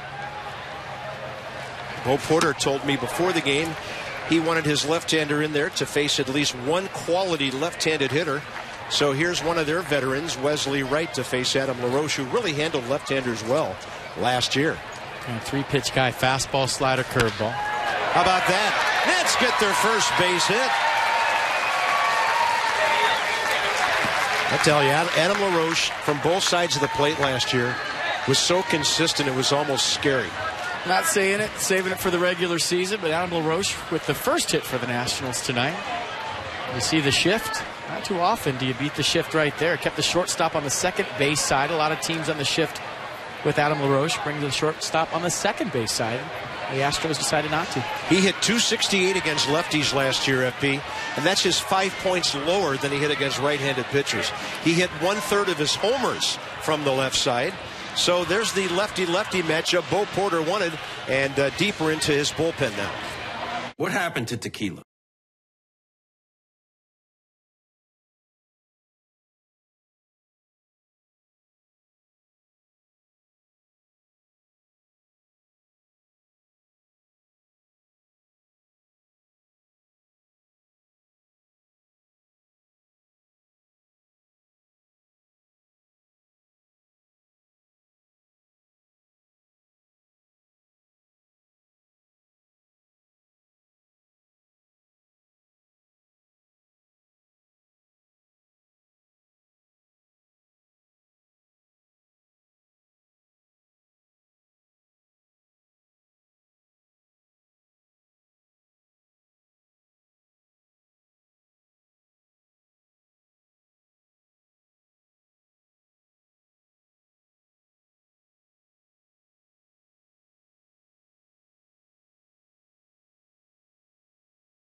Adam LaRoche, 11 homers against lefties last year, 22 against right-handers. Very consistent. One of the guys who brought home some hardware, the Gold Glove. The Nats had 3 Silver Sluggers, including a pitcher. The GM, well, Executive of the Year, the Manager of the Year, and Bryce Harper, the best first-year guy as well. Amazing season. There's Bryce Harper. There's no ceiling on what he can accomplish in this game. And here's Ian Desmond, who at the time, he was slowed by injury around the All-Star break last year. Who was playing any better in the entire major leagues than him? That ball is laced to left. Right there to Trevor Crowe for the first out. Ian is a notorious, of course, first pitch hacker. And we got a good piece of that one. So, staying at first base is Adam LaRoche with one out. Hector Ambrose. You see the numbers on Ambrose right there. 3-pitch guy. Fastball running up there 92, 94. He's got a slider and a curve to go with it. But getting back to Desmond, Carper, we handed these numbers today. 2012 leaders in first pitch swing percentage. Ian Desmond almost 50% of the time. 46.7% of the time last year swung at the first pitch. Espinosa! Look at this. Jake Elmore with an outstanding play to his left. Taking a base hit away. LaRoche at second, 2 outs. Jose Altuve is not with the Astros on this trip. And Jake Elmore just made a fantastic play. A couple of good swings in a row from the Nats middle infield. First, Ian Desmond with a hard-line drive to left field, and Danny Espinosa right behind him. A couple of hopper to second base right on the screws, but a nice play by Elmore. Going hard to his left, had plenty of time once he stabbed it because of the ball was hit hard. Now it's up to Wilson Ramos in the 8-hole to drive in Adam LaRoche. Ramos bounced out to short first time. The breaking ball out to the end of his bat. And that'll be easy. Pena to the pitcher. Nats a leadoff single. LaRoche stranded. It's still 1-0 Houston.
Strasburg gave up a double, got some help from Adam LaRoche and Ian Desmond. And here he comes for a 6th inning of work. Really stretching things out tonight. Steven has thrown 81 pitches, 59 strikes, and the only mistake of the night, a fastball inner half to Rick Ankiel. 1 pitch after we thought he had struck out Ankiel with a backdoor breaking ball. Didn't get the call. Rick hit it out of the park, and that's your 1-0 game right now. Building up to that 100 pitch count for opening day. I don't think it's so much the 81 pitches that he's thrown tonight, but how he's been on cruise control with a good tempo in the strike zone with all 3 pitches. Davey Johnson loving what he's seeing from his big right hand. Brett Wallace 1 for 2 with that blue hit in front of Harper back in the 1st inning. Struck out on a filthy off-speed pitch that required a tag by Ramos back in the 3rd.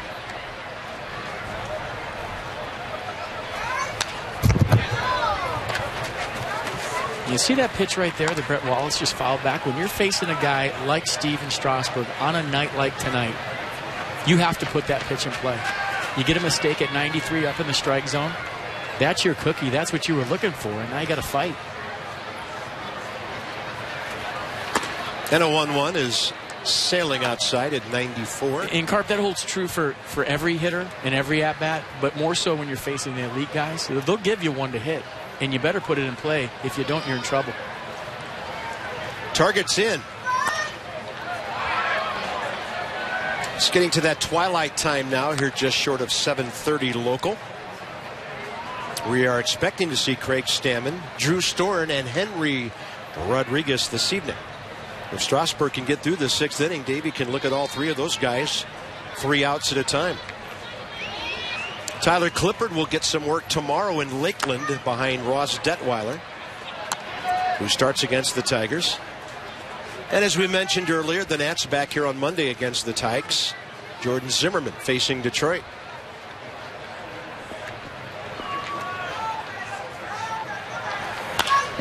In the air to left. That'll be easy for Bryce Harper. Wind has died down since the 1st inning. Well, next up will be Carlos Pena, then Fernando Martinez.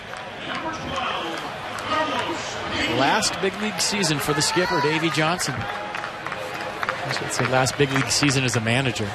I mean, he'll be around the ballpark in some capacity the rest of his life. Well, Davy's first appearances here in Vieira were on a golf cart. Did a lot of riding around with Bob Boone several years ago, just checking out all the backfields, the minor league guys.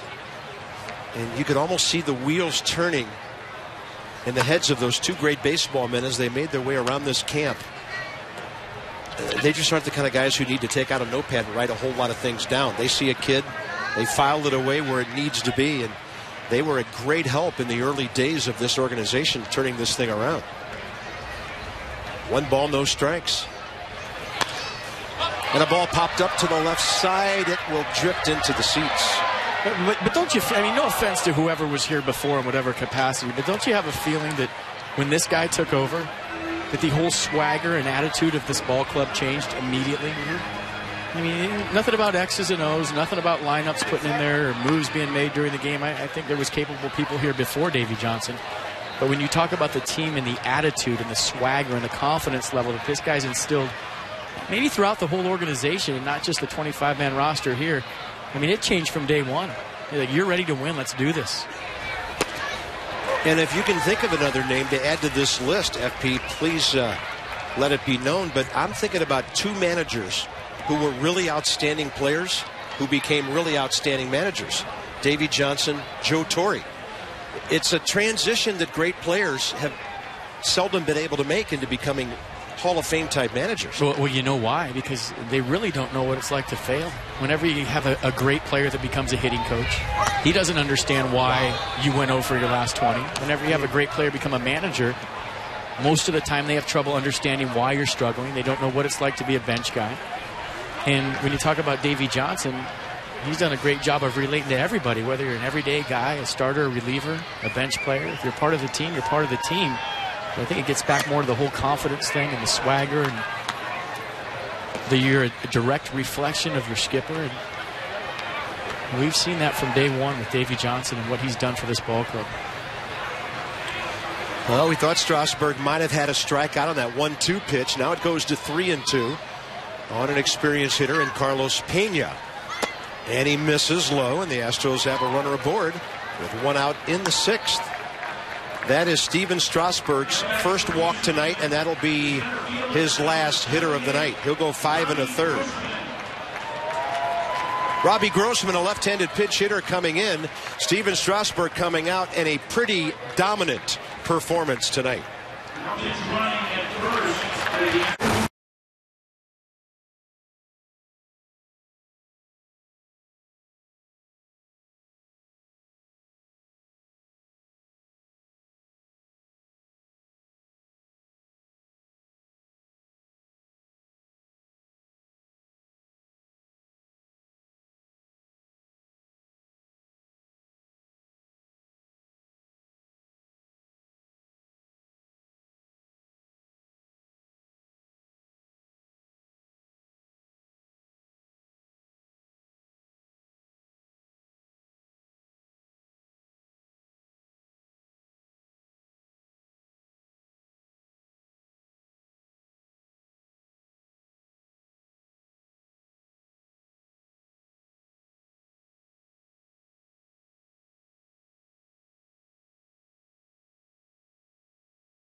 Well, let's check out all 8 Ks from Steven Strasburg tonight. He had all 3 pitches going for strikes. And anytime you're throwing 97, 98 miles an hour, you're dropping a hammer like that, some change-ups that are moving all over the place. It's going to be a tough night for any ball club. But watch the movement on the change-up and these pitches he's throwing. I used the term a couple of times tonight, not fair. So 93 pitches for Strasburg, 64 for strikes, 8 strikeouts, 1 walk, and this is how he ended his night on ball 4. And just to go to show you what kind of competitor he is and the personality he has, he is not happy that he walked 1 guy tonight on that 3-2 pitch. Check out the body language. Great night for Steven Strasburg, but it didn't end the way he wanted. Just working on stuff, 8 Ks, 1 walk. We like that about him. Yeah. So a change in the battery as well. Craig Stammen, outstanding season and a setup role for the Nats last year, really establishing himself as a bona fide major league guy. 5 games this spring, 9 innings, 12 hits. Stammen has struck out 9 and walked just 1, so he's had some whiffing going on this spring. And he's working with Chris Snyder, who comes in to catch. Davey will be employing a double switch on this, and Snyder will lead off the bottom of the 6th in the number 9 spot.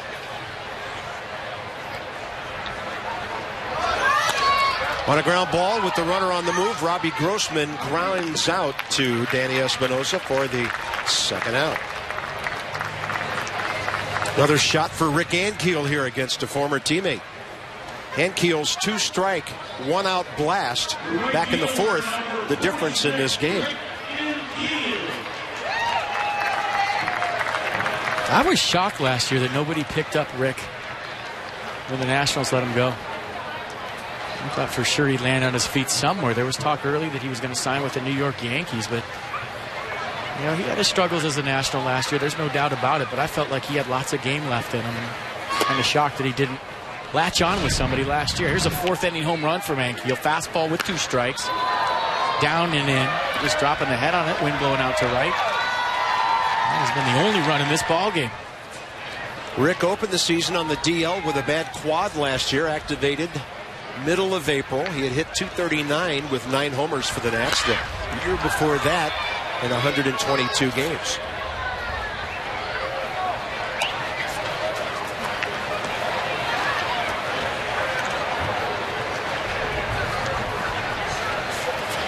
I hope he plays 130 games for the Astros this year. Maybe not that many. We'll see. But after homering off Strasburg, he will be a valuable guy for them to have in the dugout and in their clubhouse.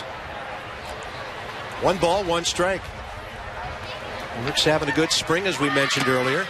That's that nasty Stammen slider that locked up so many hitters last year. And Stammen, a 3-pitch guy. Fastball, curveball, and check out the slider. But now you see it. Now you don't slider. And Ankiel can't hold up.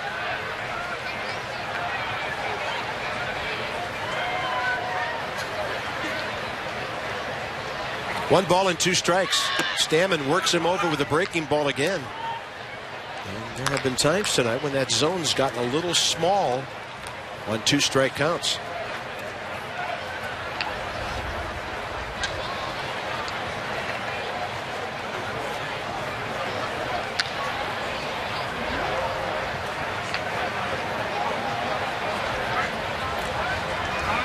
Lights taking effect now as we get to about 7:40 p.m.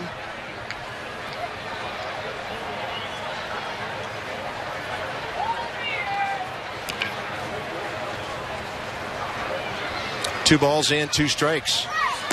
Got him. There's that slider. He's got a little bit of a killer slider himself, a la Drew Storen. Astros leave a runner. They've left 4. It's 1-0 after 5.5.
On to the bottom of the 6th inning.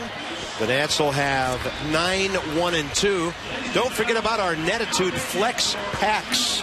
It's a 2,000 Netitude Flex Pack on sale right now. Pick 4 games, and you get a 5th one absolutely free. Go to nationals.com/flex and check that out. Josh Fields. This guy has been around a bit. He was one of the best multi-sport athletes to come out of the state of Oklahoma years ago, and he will become the new Houston pitcher. Josh Fields, a 5.06 ERA in 5 innings over 5 games, 5 hits, 3 runs. He has struck out 4 and walked 3. And the young man we talked about earlier, Carlos Correa, is at shortstop for the Astros, and that pushes Marwin Gonzalez over to third base. So we've been looking forward to seeing young Mr. Correa, and maybe he'll get to handle a couple of hot shots off the bats of the Nats here. Number 1 pick in the 2012 draft. 3 number 1 picks in tonight's game. Steven Strasburg, Bryce Harper. Now the Astros shortstop, Carlos Correa. 3 of the last 4 years. Veteran catcher Chris Snyder spelling Wilson Ramos now. Snyder hitting a .188 this spring. He's 3 for 16 with a homer and 2 RBIs.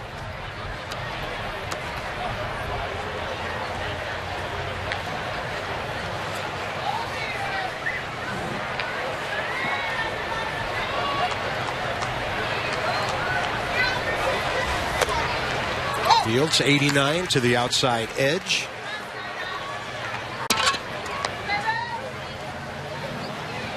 Fields a 2-sport star at Oklahoma State, quarterback for the Cowboys. Led him to a couple of wins over Oklahoma. And I'm not reading that off the internet.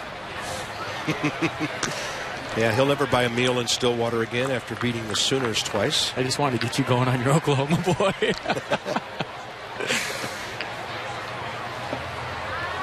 He was with the White Sox recently. He's been with a couple of different ball clubs. 2 balls and a strike. The fastball looks a little quicker than 88, 89. He's got a couple of strikes with it. Josh Fields, Pawtucket for 10 games last year, and Double-A Portland 32 games. Red Sox organization.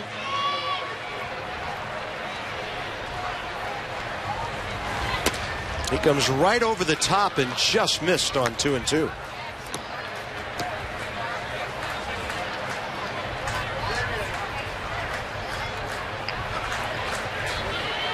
Well, he'll run that fastball up there at 95 miles an hour at times. He got a good one.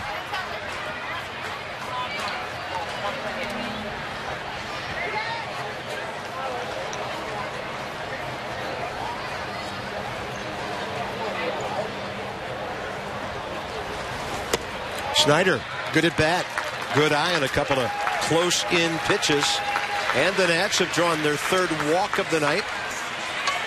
This copyrighted broadcast is presented by authority of the Washington Nationals Baseball Club and may not be reproduced or retransmitted in any form, and the accounts and descriptions of this game may not be disseminated without the express written consent of the Washington Nationals. Denard Span, nobody out, bottom of the 6th, tying runs on first base. We'll see if Davey puts on a play here. He squared. Made call by Davey Johnson, a 1-run baseball game, bottom of the 6th inning.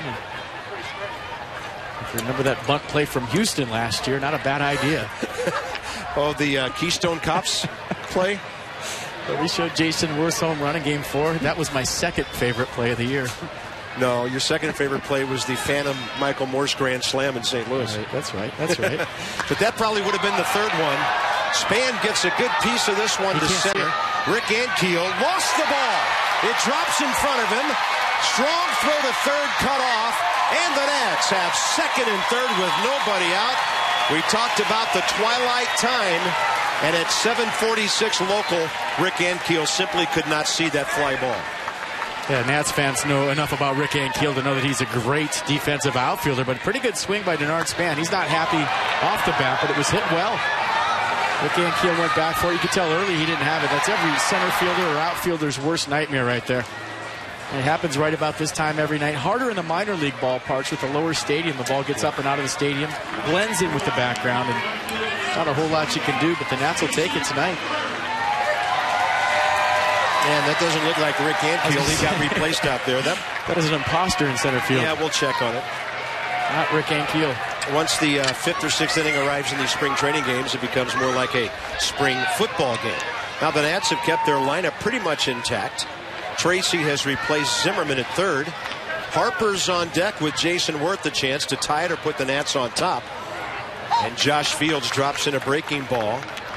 That is Robbie Grossman, who's in center field for Houston.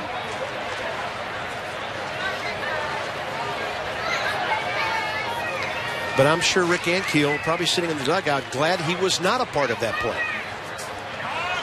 Doesn't matter. Veteran, young guy. At times during spring training games, FP, almost impossible to see the ball. Well, it's spring training for the broadcasters, too, but I'll tell you, we should have known because Snyder would have been out by 8 feet at third base had that been Rick Ankiel in center field and he dropped it, because he would have thrown that a bullet right on the money. You're right.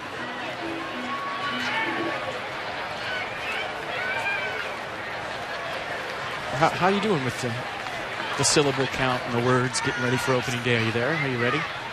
Yeah, try not to mumble too much. Yeah. Just building up to April 1st, right? The syllable count limit, I heard. I don't want to peak too soon.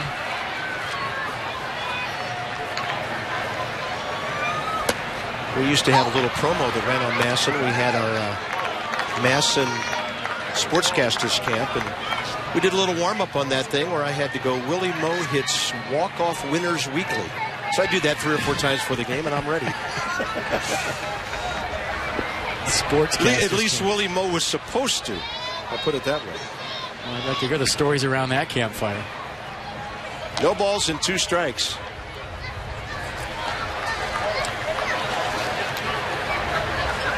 Jason Worth, 3 RBIs this spring. He's 0 for 1 with a walk tonight. He'll step out as Josh Fields slows things down.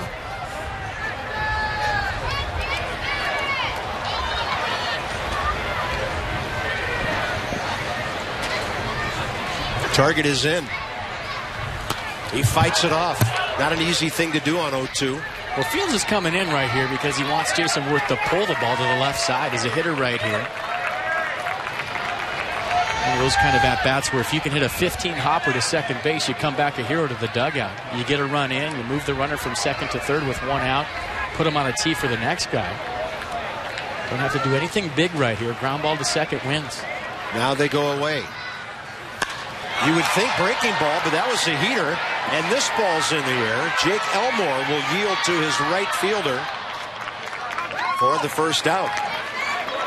Well, maybe Bryce Harper can lay down a bunt right here with runners on second and third, 1 out. Because if you remember last year, and we have to show this, just because we have to. If you remember Matt went down the right field. I watch Matt Downs right here.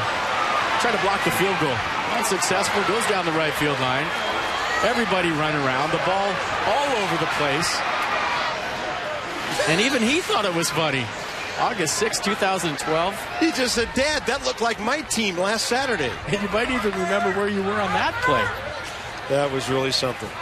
I remember where you and I were. We were hanging out of the booth. Here's Harper. That's just one of those crazy, crazy things. Well, I kept telling myself up here, don't laugh, don't laugh. It's the big leagues. Remember how hard it was. And then they showed the replay. Press your cough button. Don't laugh. These are big leaguers. It looks easy in the booth, but when we went to break, I was on the floor. Bryce Harper, 8 RBIs this spring with 3 home runs. Nats have only had 2 hits tonight. Off-speed pitch. Fields missing, and the count's even 1-1.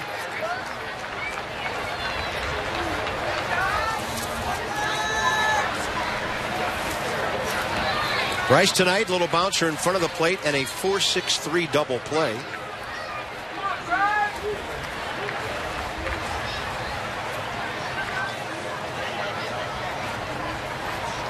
And Fields taking his time.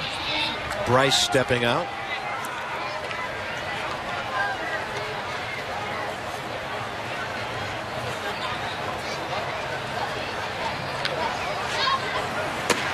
Fastball under his hands. Ball 2. Look at that. In the ballpark tonight. The starting pitcher for the Nats, the guy in the batter's box, and the young man out at shortstop. And the Astros will need a couple more to rebuild their organization like the Nats started putting those building blocks together. Breaking ball and a good job by Harper to lay off. He knows there's a quality hitter on deck, and the count's 3-1.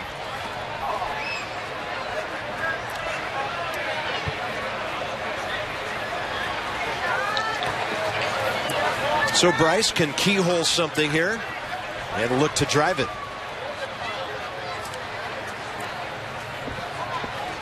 Not necessarily a fastball count with first base open. And a double play guy if they could get a ground ball on Tracy next. So he got a breaking ball and Bryce hit over the top of it. So this is what they call not giving in to the hitter by laying something in there. Just a little out in front. You saw where the ball was going to end up. That might have been in the dirt. Harper looking fastball. Got the curve. Might double up right here, too. We'll see. 3-2 with one out. Target is well in. And Harper just takes what the game gives him. Good discipline by Bryce Harper. He's going to let one of his teammates fight for that lead now. I think Fields was okay with throwing ball 4 right there. Yeah. He's going to try to get in on Harper. If he committed, fine. If not, I'm going to put him on and set up a double play.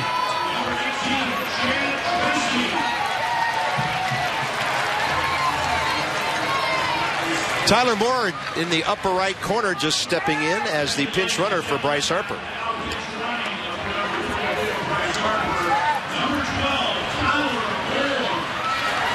So a good at bat by Bryce to finish his evening. Snyder, Span, and Moore. Very, very good speed for that lead run out there at second base. And Chad Tracy will step in. Chad on the spring, 182, 5 for 29, but he's hit a homer and driven in 4 runs. He's been in the game since he replaced Ryan Zimmerman at third base in the top of the 5th. And Bryce Harper's supposed to join us after he came out of the game tonight, so good. Stay tuned.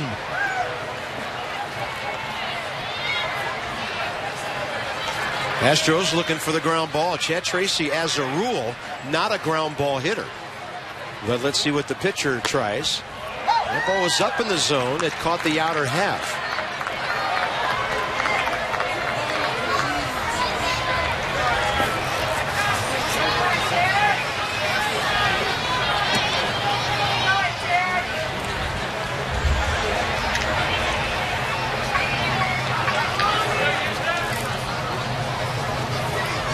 Target in. Tracy took one right near his belt buckle, and the count's even 1-1. The one thing about flirting with the inner half of the plate right now, if you're Josh Fields, you better get it in there. The wind's been blowing out to right all night. You got a power guy up there. And I understand he's trying to get a ground ball to a corner right here, a ground ball anywhere to one of his infielders. But maybe that was just a pitch to set up this 1-1 pitch on the other half of the plate. There's that ground ball pitch, and Chad Tracy, the veteran that he is, laying off. Clean-shaven Goon Squad member. He looks at least 6 months younger.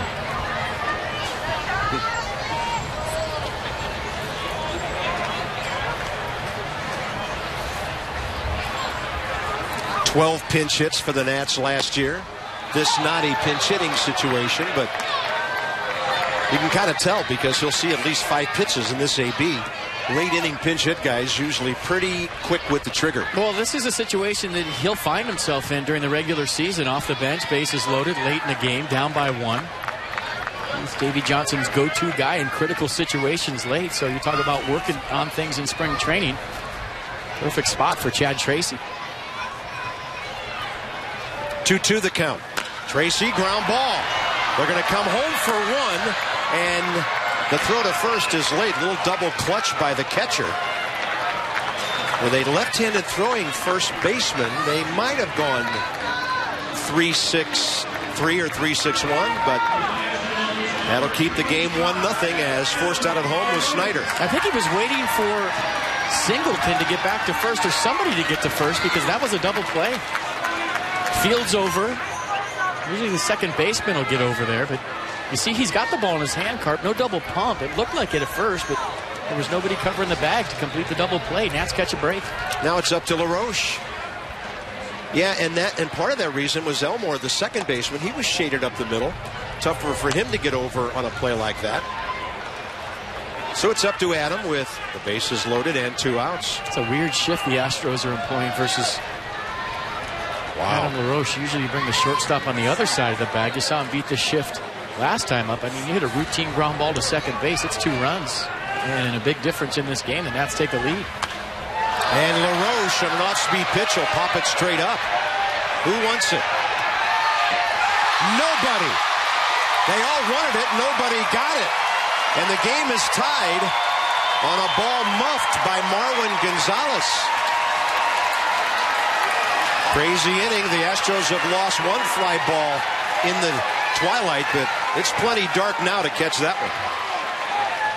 Well, you could tell right off the bat of LaRoche that was going to be trouble. It didn't look like anybody really wanted that one. Watch the reaction of the infielders, and it might have been because of the shift. You talk about how far he had to come from almost shortstop to catch that ball. Nobody really enthusiastic about making that play. And a gift run for the Nationals. Third quarter not happy. So Adam LaRoche gets to first on an E5. Span scored, Moore to third, Tracy to second, and it's now a tie game.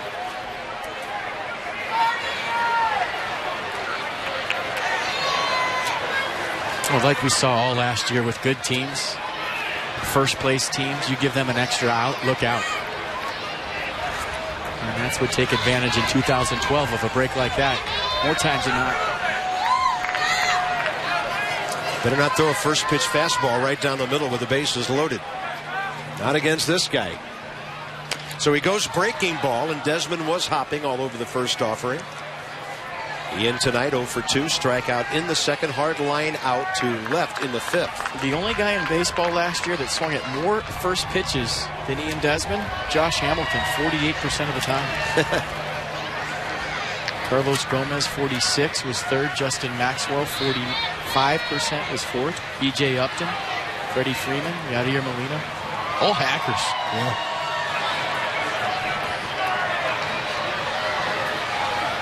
That breaking ball rolls in high, counts even 1-1. So a leadoff walk, and after that a double lost in the twilight. 1 out later, another walk, and then 1 out later, the pop fly that drops.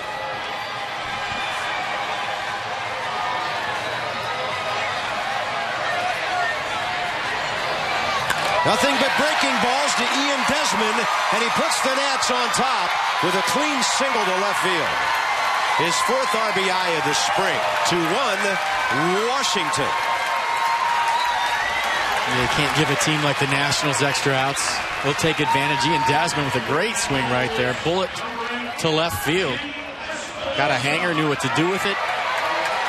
Let's give Trent Jewett a little credit over there at third base for the first time as a National. He knew he had Chad Tracy on second. Usually with 2 outs, you'll wave a guy, but because of the velocity of the hit off of the bat of Desmond and the speed of Chad Tracy, he held him with 2. Zach Walters will run for Ian Desmond, who just collected his 4th RBI of the spring, and Walters will take over at short. Nice night for Desmond, lined out to left. Base hit, RBI. Yeah, 2 good pieces of contact tonight.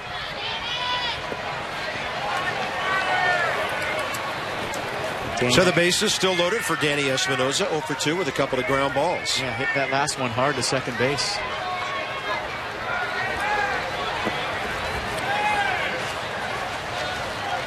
Danny this spring, 3 RBIs. He's 12 for 40.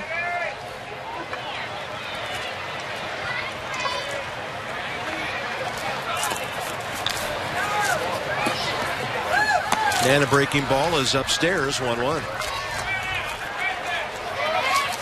Look at that, 72 points higher. On-base percentage much higher going along with that, and slugging, even without any home runs, still just under 400. You see the pitcher to the right, the smile's been the biggest difference. He's having fun playing baseball again. Espinosa rams one to right center. It's going to hang up, though, and Santana is over to grab it. Look good off the bat. The Nats will pick up 2 unearned runs and lead this one into the 7th.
Nets on top for the first time tonight. This one goes top of the 7th, 2-1 on the pop fly that fell. Then the go-ahead, Ian Desmond RBI. Craig Stammen still on the mound.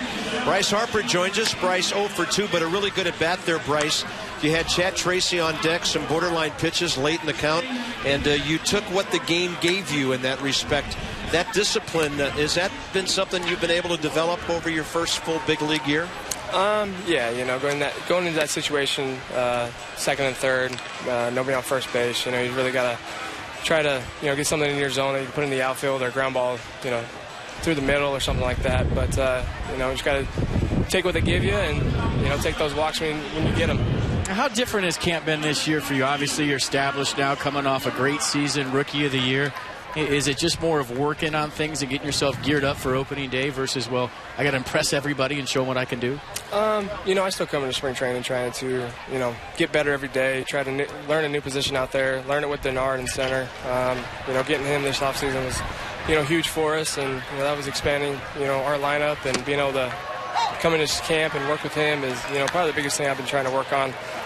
You know, it's nice knowing that, you know, I'm going to be the everyday left fielder, and you know, but still try to, you know, come out here and work hard and get better every day. Well, Bryce, as a guy that played 3 outfield positions, center field was my favorite, played the majority of my career there. What's the move been like for you to go to a corner? Not too bad. You know, it's a little different than, you know, right and center, of course, but, you know, I like center field a lot, and, you know, if I got to move to left, that's okay. You know, it's good to know every single spot, and, you know, just in case somebody gets hurt or something happens, you know, it's I can go out there and play left, right, center, and, you know, as long as I'm in that lineup, that's all that matters to me, and we're winning ball games and doing things the right way. So. I know some guys in the league who will be very aware of you will be other third base coaches, because they're going to feel you out early in the season on some base hits to left field. And I guess if you throw a couple of guys out early, you may not get a chance to throw many more guys out because they'll stop running on you. Yeah, you know, I'm getting older, so I don't know if my arm's going to be the same as last year. Yeah, you're just not moving around the same at age 20 that you were at 19. It's kind of crazy, you know. It just doesn't feel right. You know, 19 is such a different age. 20 is kind of, I'm getting so old, so my arm, my legs are all breaking down.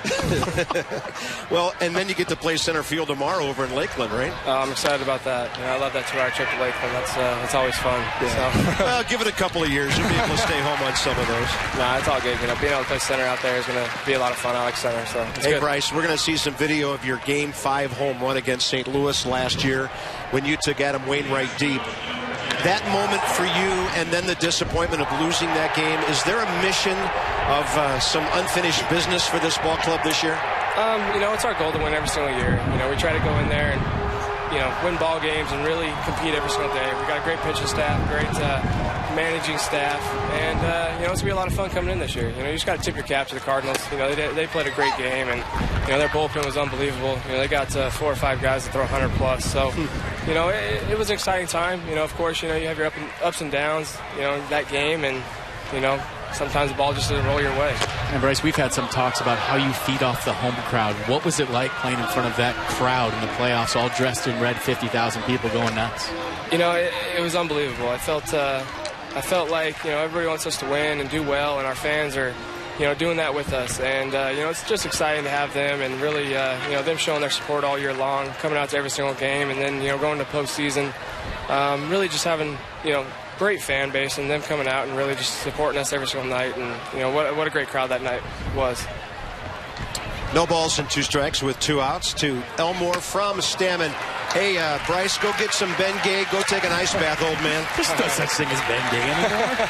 I see that. All right, guys, thanks. Just totally showed your age right there. For old men, there is.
Here's our game summary as this one moves to the bottom of the 7th. Adam LaRoche has a base hit tonight. He hit that fly ball that dropped that got the game tied. Steven Strasburg, brilliant. Trying to pitch through 6, didn't quite make it. And then Ian Desmond, the go-ahead RBI. He had 2 really good pieces of contact tonight. Yeah, in the middle of the 6th inning, Ian Desmond put a lot of Bengay on his back to get that base hit to left field to get the Nats on the board. I almost told Bryce to go put some liniment on, but that's even older than Bengay. New pitcher is Edgar Gonzalez. Hey, just do your job and quit making fun of me. Come on. We got a game to do here. Oh, goodness. You locked me up. Save your sick humor for April. Gonzalez, FP. Edgar Gonzalez. He's all lubed up, ready to go. Fastball, slider, cutter, curveball, change, 4-pitch guy. Fastball in the upper 80s. Throws it about 50% of the time. Likes the changeup. Throws it a lot. You're not supposed to have this much fun doing spring training games because they're so hard to keep track of. Here's Steve Lombardozzi. He'll bat for Craig Stammen. How about Craig Stammen? 5 consecutive hitters, 5 outs, 2 on the strikeout. And another very fine outing for that guy who is really establishing himself. Couldn't happen to a better young man either. Lombardozzi with a tapper out to short. And a bit of howitzer coming from over that side with young Mr. Correa for the first out here, bottom 7. It's easy, it's fast, it's intuitive. Welcome to the next generation of ticketing. Your card this year, your access to the ballpark.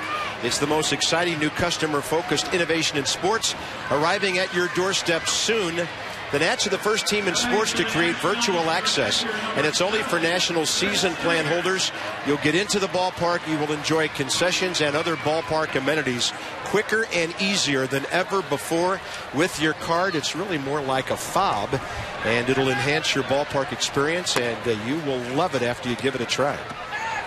There's catcher Chris Snyder with 1 out. Bottom 7, Nats on top 2-1.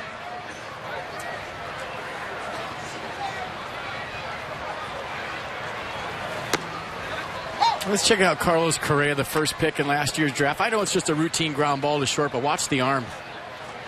And Lombardozzi was hustling. You kids at home want to be a first-round pick, throw to first base like that. And I talked to our old friend Dan Radisson, who's the assistant hitting coach for the Astros before the game. And he said, as good as he is at shortstop, better in the batter's box.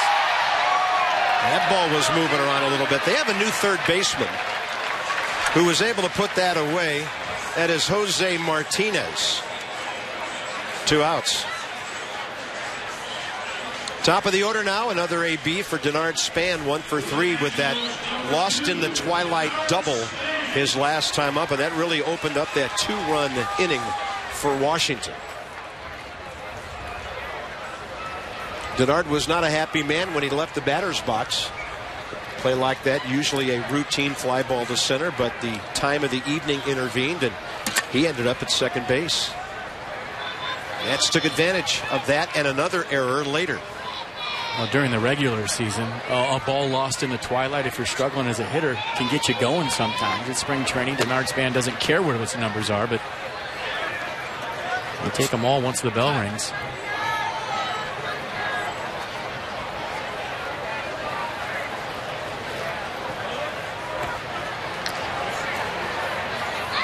Count in his favor, 1-0.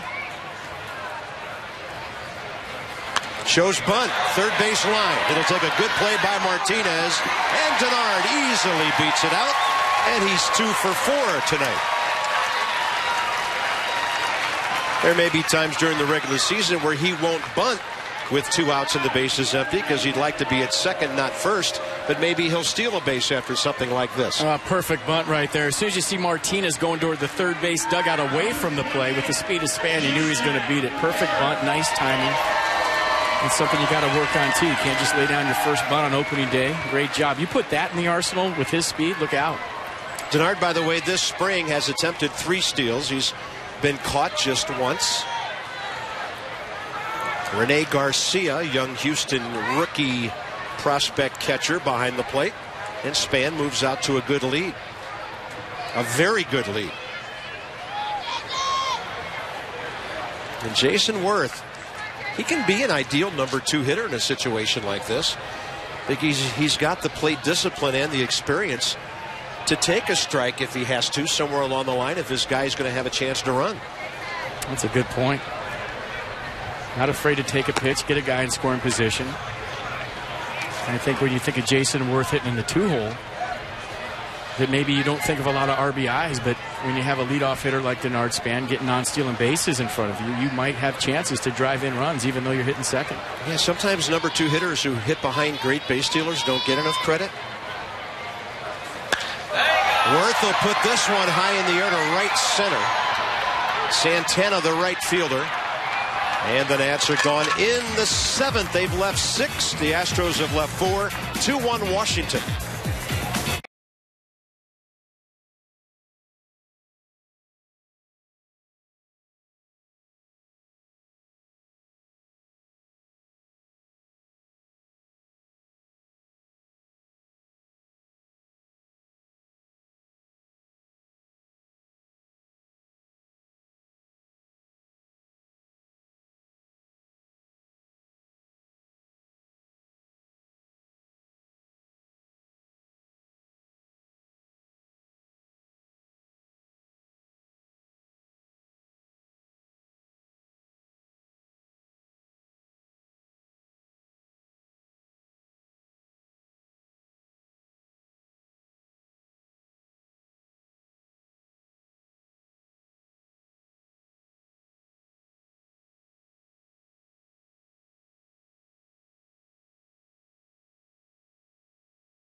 This one is on to the top of the 8th inning.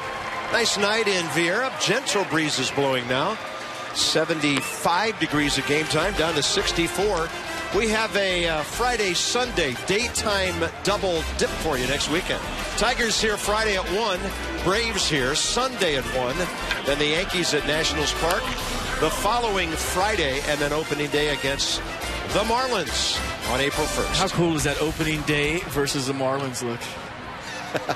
Games that count. Bring it on. So Drew Storen takes the mound here. Coming off his 12th season when he was 3-1 with a 2.37 ERA. 24 strikeouts in 30 innings. And Drew so far this spring, a 3 ERA, 6 games, 6 innings, 8 hits, but just a couple of runs. 7 strikeouts over 1 walk. Corey Brown's in center field. For Denard Span and for Danny Espinosa at second base, Steve Lombardozzi. So Davey Johnson has replaced all of his starters except for 2 guys that you might expect to be out by this time tonight, but Adam LaRoche is still in the game, and Jason Worth has now departed, and that's Rivero in right field, Carlos Rivero.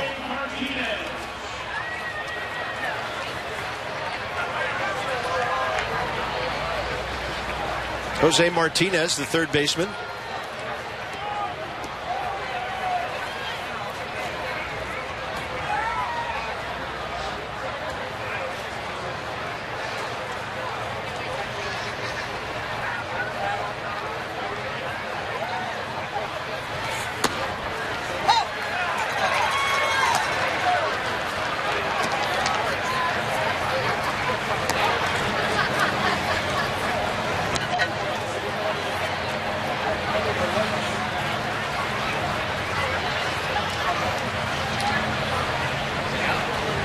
And Drew goes with a fastball. Well hit. LaRoche can't get to it.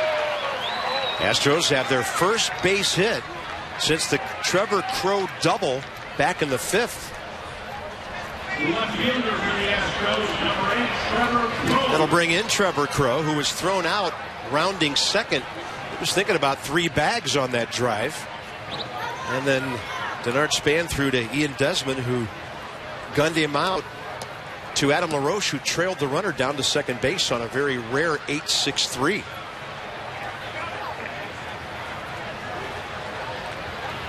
Crowe's had a good night. Base hit in the first. He's 2 for 3. And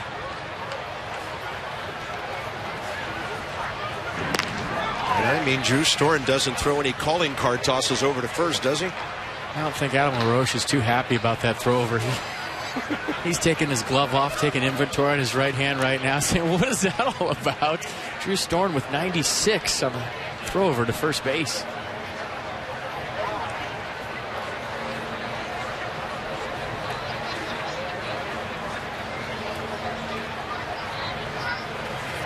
And Storen, 92 with movement. Well, if you remember last year when Storen came back, he implemented that changeup a lot more than he had thrown in the past. It became a pitch that other hitters had to think about, especially left-handers. In 2011, it was strictly fastball, slider, an occasional changeup. But last year, he had confidence in throwing it in big situations, and it worked well for him.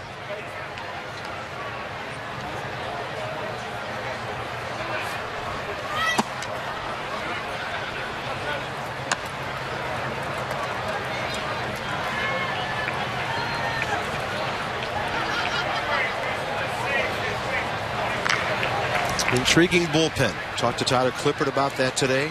3 right-handers, Clippard, Storen, Soriano, all able to close games or set up games. Drew may need to get out there and just get a couple of good outings under his belt, and then all will be forgotten from last year's playoffs. Here's the bullpen looking right now like Zach Duke would be the one left-hander, along with some righties who can get lefties out, including your buddy from your hometown, Ryan Matthews. Yeah, that's a good-looking pen. I think the lefty-righty matchup thing is overrated at times. There's certain times when you need a lefty to get a big out, but I think when you have the velocity that the Nationals bullpen have, the movement that they have, you're okay. One lefty's good enough. Zach Duke, a proven guy. And Davey Johnson will take a lead in the 6th inning any day, all year long. Yeah. Runner was on the move on that play, and Crow fouled it away. 1 ball and 2 strikes. Top of the 8th. Astros are running the 4th on the Rick Ankiel homer. The Nats counter with 2 unearned runs in the 6th.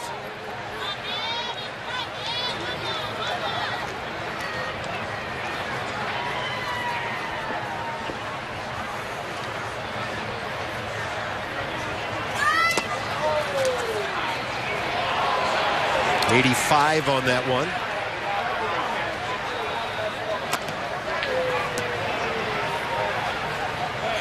So Storen scheduled to throw tonight. We could see Henry Rodriguez in the 9th. Speaking of Tyler Clippard, he is going to be one of the pitchers following Ross Detweiler at Lakeland tomorrow against the Tigers.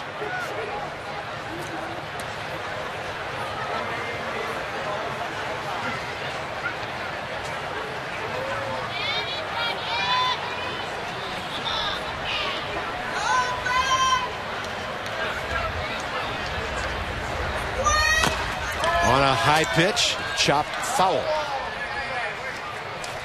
Subscribe to MLB.TV Premium. You can watch over 150 select spring training games live, every regular season game live or on demand on over 250 mobile and connected devices. Visit nationals.com for details. Now, the one thing you know about Bo Porter, even though it's a spring training game, he's going to manage to win it. He wants to show these guys what it feels like to win, whether it's in March in Florida or in April in Houston. I don't think he bunted Crow right now because he's thinking about winning this baseball game, not tying it up, and Crow's probably had the best at-bats of any Astro so far tonight. 2-2, the runner moves, and it's a base hit. Easily to third base will go Martinez. So Trevor Crow 3 for 4 tonight.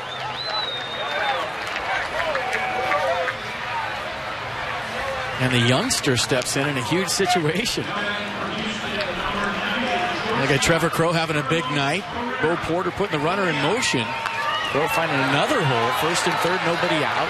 Astros in business here in the 8th. And we find the 2012 first-round pick in a huge situation right here, Carlos Correa. Already in the ball game, playing shortstop. Let's see what he's got.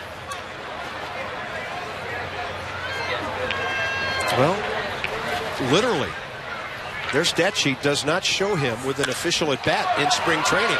And he gets a base hit, first time up to tie the game. So 3 consecutive hits against Drew Storen. And the Astros are back even 2-2, and they're looking for more. Well, Bo Porter said in the paper today that he was interested to see Carlos Correa. He hadn't seen him yet. He's heard a lot of things about him. So I'd say with that first throw across the infield at about 90 miles an hour and that base hit to tie this game up, Bo Porter has to be impressed with the first-round pick Correa. Wow.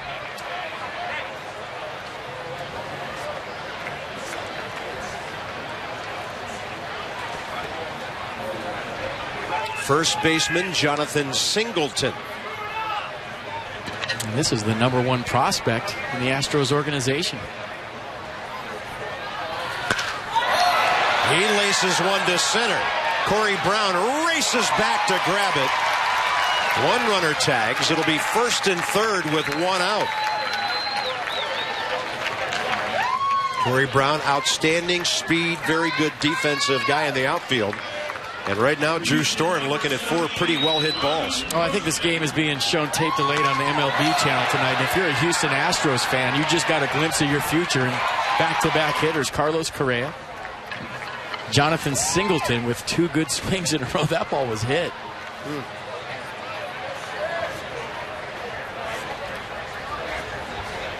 Robbie Grossman's 3rd at bat. He has struck out and grounded out.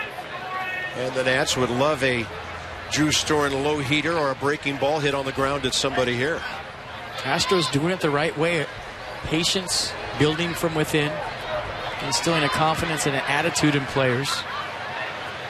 And they need to look no farther than right across the field to the Nationals, who did the same thing. A couple of 100 lost years in a row, won the National League East last year. I feel like Bo Porter sees that inspiration right across the dugout. That was a safety squeeze. Runner from third was not coming down the line. It was a foul ball for strike one. Interesting also the Astros front office. Their new general manager is Jeff Luhnow, who is pretty much the numbers guy as John Mozeliak's protege in St. Louis. Mozeliak was promoted when Walt Jocketty was fired. He ended up in Cincinnati. And now Luhnow himself becomes the GM at the helm of the Astros. So they'll have a sabermetrics approach under his leadership to some of the things they do as well. But we all know that works in tandem, FP, with good old-fashioned scouting and seeing players in person. Yeah, absolutely. And you don't know how this season's going to turn out for the Astros, and we're not getting too crazy up here, but I've never seen a team coming off a 107-loss season be more positive. And Bo Porter, the guy who's leading the charge on that front. And there's just a good vibe around the whole ball club today, talking to everybody. You would never know they lost that many games last year. Might not happen as fast as they want it to, but it's going to happen. They got the right people in the right positions. Well, and how good did the National League East look 3 or 4 years ago when the Nats were trying to climb? And the Astros have a similar climb in the AL West. Adam LaRoche dropping that ball as Drew Storen fired another bullet over there. I don't remember Drew throwing to first base like that hard last year. Adam LaRoche gave another look like, wow.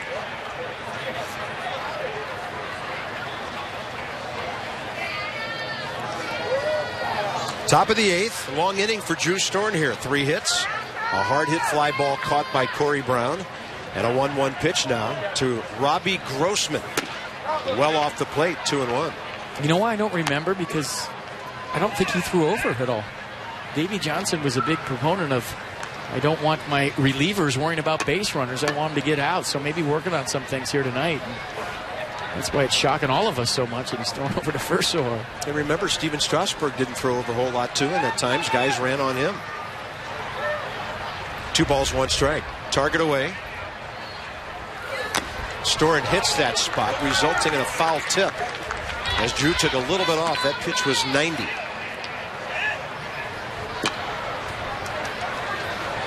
And a pretty good run on that 2-seam fastball.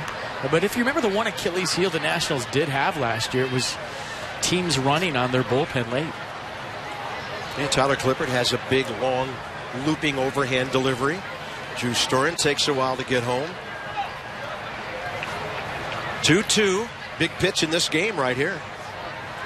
Breaking ball, frozen for the second out. A killer slider, even though it didn't end up down in the dirt where they usually do. That was a lock-em-up slider for sure. Right pitch at the right time. Looking fastball all the way, got the off-speed pitch. And I think that was more about the change in speeds over the break of that slider. Young Domingo Santana will be the hitter. Another guy that the Astros are looking at in the batter's box for the very first time this spring.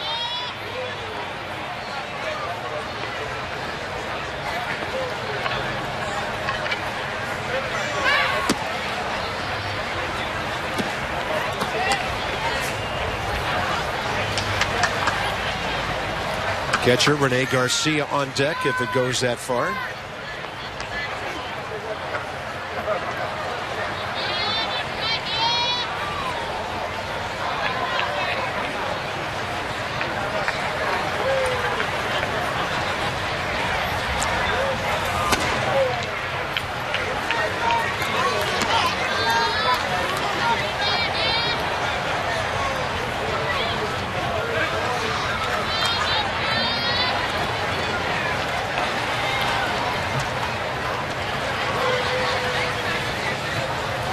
Two balls, no strikes.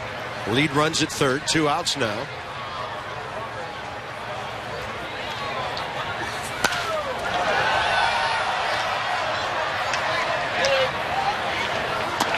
Getting some healthy hacks right now. Guys digging in, letting it rip on the fastball from Drew Storen. Location's been okay. I just don't see that 2-seam sink that he usually features. And it's something maybe you have to build up to as a reliever.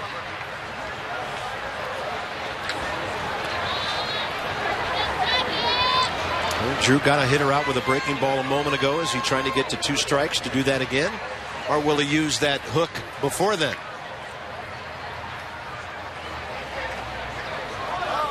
He goes fastball, throws it by him, and easily stealing second base. There's your speed for young Mr. Correa. And Snyder's asking for hitter's interference right there. Made contact with the batter, and no call was made. Anytime you make contact, the hitter's out. You look right here. Was there contact? I didn't see it. Yeah, hitter ducked, but Snyder claimed there was still contact there. Second and third now, 2 outs and a count of 2-2. If ever Drew pulls out the slider, would this be the time? Target away. There it is. Wow, was that close. That's a great take on a good pitch. A good recognition of the slider. Starts off the plate away, breaks a little bit, and I don't know if that was good recognition or he just got locked up and got lucky. But that was a ball. A good call. 3-2 now. 2-2 game, top of the 8th inning.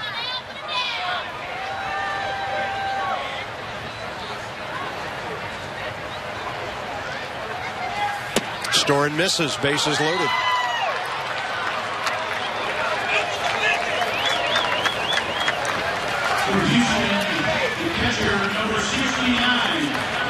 That pitch right there was eerily similar to one I saw late last season. Right on the edge. A fastball away.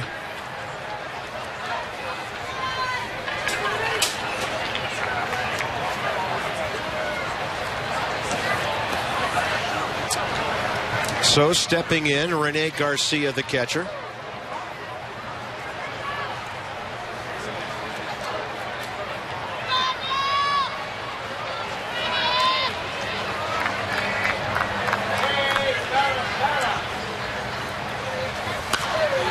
And first pitch right back into the Houston radio booth to our left. And picked up by the old knuckleballer who you faced, Steve Sparks. And he threw it to a fan like a knuckleball.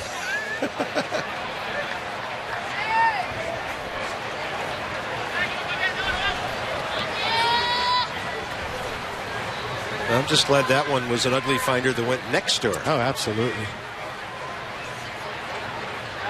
But Drew's ahead here. Good slider. Looked like a strike for a while. Garcia fouled it, 0-2.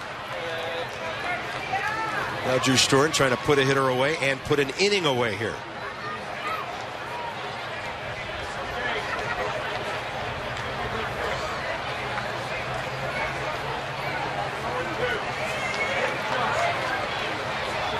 This will be pitch number 24 here in the 8th inning.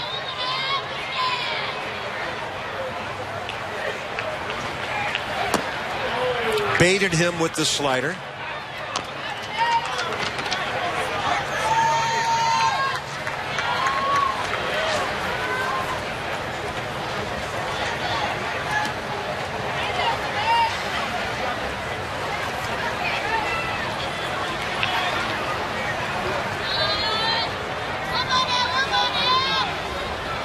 Garcia stepping out. Storen working with Chris Snyder here in the top of the 8th. 3 hits and a walk, but only 1 run to this point.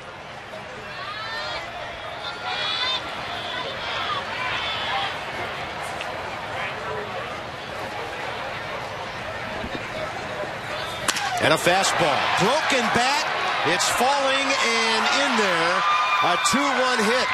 Throw to third. Not in time. Houston leads 4-2. Some hard hit balls earlier in the inning, but that one was not. Well, you can say he got in on him, but the pitch is up. Look at the location. If that ball's down, you jam him and it's on the ground. But since the ball was up, it gave him a chance to drop it in there. So even though it sunk on his hands, even though it broke his bat, it was up in the zone and gave him a chance to drop it in there for a hit. Houston with a 3-run 8th inning on top, 4-2.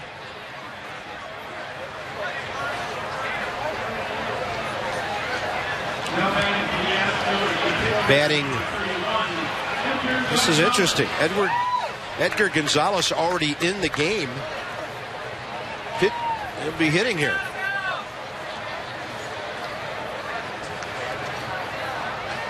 Steve McCaddy going to make a trip to the mound, talk to Drew Storm, try to tighten him up, but this day's not going the way Drew pictured it. Working on things, spring training. If you remember a couple of years ago, all the talk was about how poorly Drew Storm was doing in camp in 2011. And he laughed it all off, saying, hey, it's spring training, I'm working on things. I don't have the same adrenaline that I have during the season, and we talk about it all the time during the year. Relievers, closers live off adrenaline. They're adrenaline junkies. By the way, that right-hander you saw is Eric Davis. Nats have a couple of rookies in reserve to get out of an inning if they need them. Davis, one of those.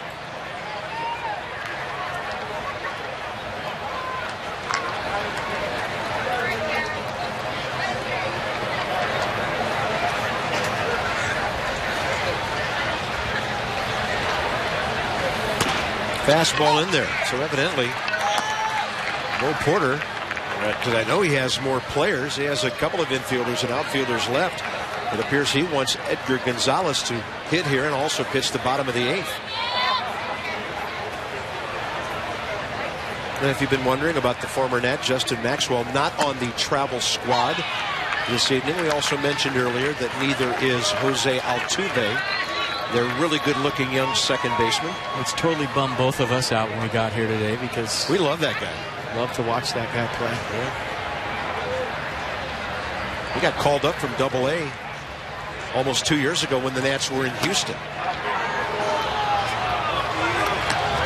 There's a Twitter site that I follow. It's called How Many Altuves? And they ask it questions like, how many Altuves between New York and Miami? How many Altuves is a left field foul pole? He's about 5'7", isn't he? Yeah, but he plays about 6'3". Runner going off first. That's a strike call. The inning is over. Astros get 3 runs on 4 hits and a walk, and they lead 4-2.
So on to the bottom of the 8th inning. Nats are behind again.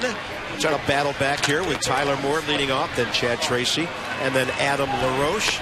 And joining us on the heels of a nice 5-up, 5-down outing tonight, Craig Stammen. Craig, nice job this evening. And we were talking a moment ago, you looked like that breaking ball was pretty sharp tonight.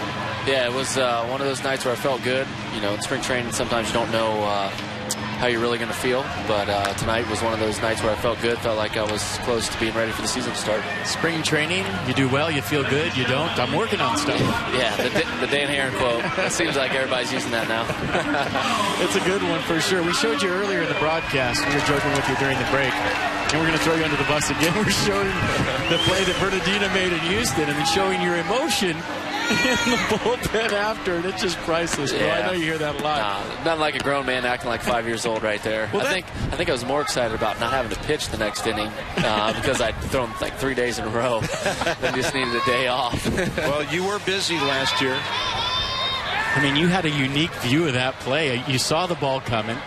I mean, did you take your eye off the baseball and watch Roger run over and make the play? Take us through that, what you saw from that unique angle. Yeah, I mean, I was standing over there because I get kind of nervous when I'm not in the game, and, you know, the game's kind of on the line, so I was way away from everybody else. And, you know, the guy put a good swing on it, hit the ball pretty far, and I'm like, uh-oh, that's coming right at me. And then I could see Bernie coming out of the corner of my eye, and it was just like he was leaping through the air and into the wall. It was amazing. It was the best catch I've ever seen. And I had a, you know, really good view of it. And then it was pure excitement because we won the game. And, you know, on top of that, I didn't have to pitch the next inning. If we put you on camera, can you do a reenactment?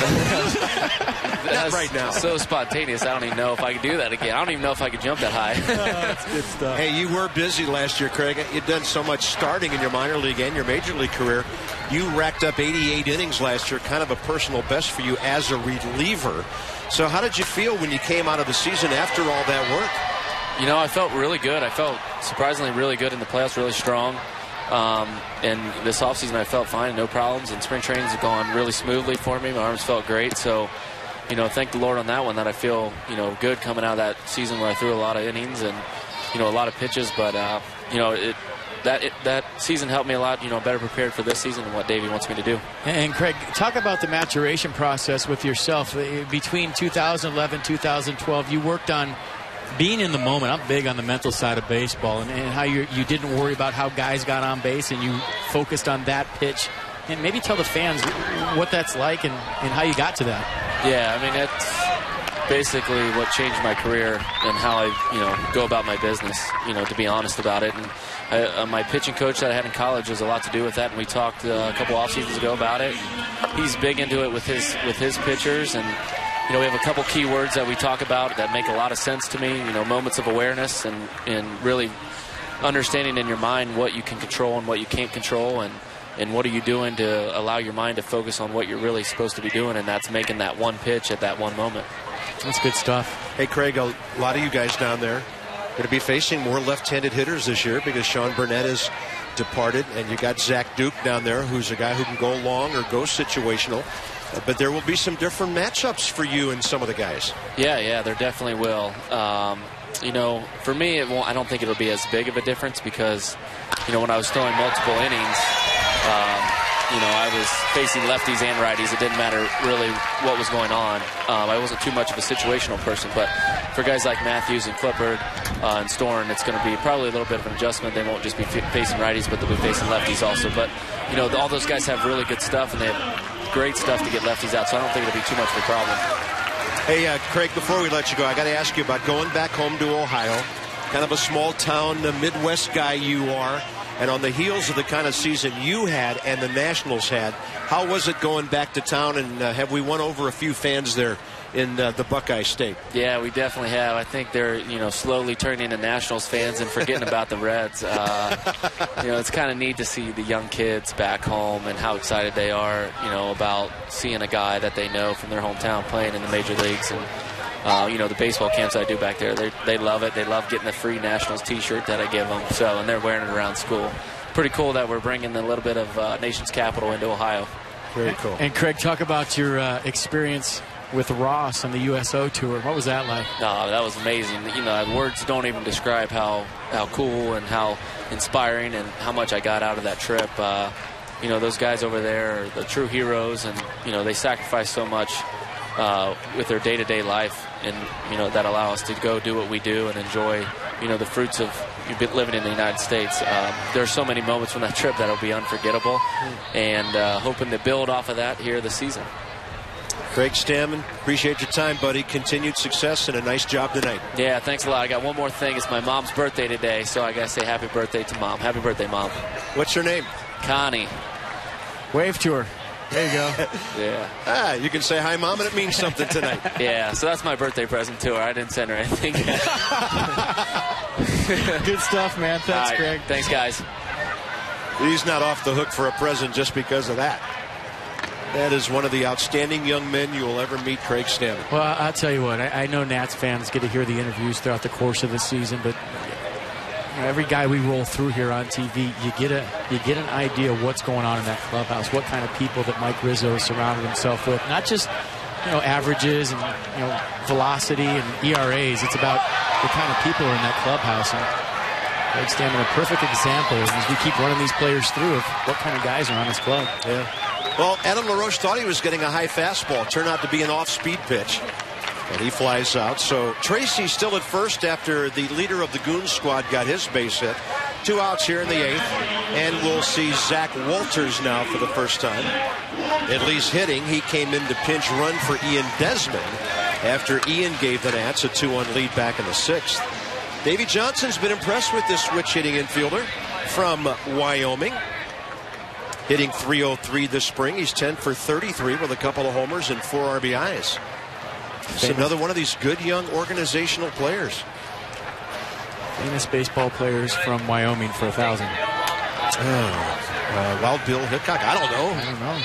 Man. That's a good one.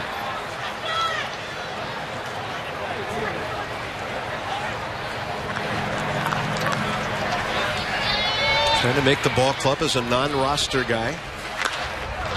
Slaps that ball, heading for the seats. Good effort by Trevor Crow, and how impressed are we with that guy tonight? Well, that's the kind of guy that Bo Porter will fall in love with. All over the place, uniform dirty, Lenny Dykstra type, getting on base, making things happen. And we talked about Walters before, and born in Cheyenne. He's 23. He's the guy the Nats got a couple of years ago when at midseason they sent Jason Marquis to the Diamondbacks, who were looking for starting pitching at that point. Zach hit .269 Potomac, .293 Harrisburg, and then .214 in 29 games at Syracuse. And NFP, that's pretty good jumps right there. High A, double A, triple A in 1 year. Yeah, doing something right. I think my old teammate Mike Lansing was from Wyoming. Laser. Yes. Did a couple games with him, I think, after he retired. I did. Tom Browning, John Buck. Not reading this off the internet. Bob Harris. Catcher John Buck. Tom Browning was a Wyoming guy. Yeah. Huh? Casper. Would he be the only Wyoming guy with a no-hitter? I think odds are pretty good. Our producer Chip Winfield says Mike Devereaux was a Wyoming guy. Yeah, he's from Casper as well. I remember when Mike Devereaux was considered the best outfielder at Arizona State, and Barry Bonds was in that outfield. Frontier Days is broken out here on Masson. Yeehaw!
If you like a few cold ones, it's St. Patty's Day weekend. If you don't, St. Patrick's Day is tomorrow. I like the green. Curly W's with green. I like it. So this one is on to the 9th inning, and here's Henry Rodriguez. 35 games last year. Sometimes the dominant Henry, the unhittable Henry shows up, and other times the location is a mystery. 3.38 ERA this spring, 2 2/3 innings. A hit, a run, a walk, a strikeout. Last time we saw him, pretty decent command of the strike zone, which is the key because he doesn't have to overthrow to do that. Yeah, the bone chips removed from the right arm, so a healthy Henry Rodriguez this year. As you all know, 3-pitch guy, fastball averaging 98 miles an hour, the power arm. At times was erratic. I think at times the bigger the situation, the more erratic he became. So I think as maturity comes along, don't forget how young he is, that he has a chance to harness that energy and become a good reliever out of the bullpen. Second baseman Jake Elmore leads off here at Space Coast Stadium for the Astros. In the top of the ninth, they are 7-11-2 on the spring. The Nats are 9-9-2. Then Jake Elmore, a base hit back in the second, ground ball, strikeout since then. If you remember, Carp, when Henry was the closer, the road gave him more problems than pitching at home. In big situations on the road where the crowd got into it, I think. Yeah. For a young player, it can be tough at times, and the more experience Henry gets in those situations, the less excited he'll become.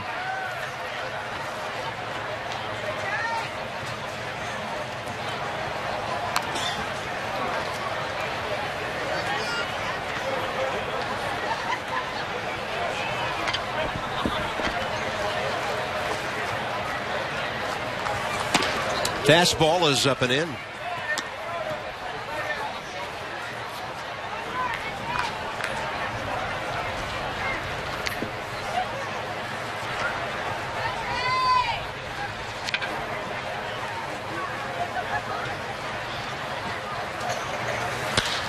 And he overpowers the right-handed hitter. Lombardozzi, Rivero will make the call and miss it. And that should be a two-base error. Well, there's no wind right now. There's no sun right now. There's no excuses right now. This is the big leagues, and that play has to be made. Yeah, he made the call. I don't know if the ball took a bad hop at the end or not, but that's a play that has to be made. Lombardozzi peeled off in plenty of time. So the Nats make their first error of the night, their 16th of the spring. And the hitter will be Martinez.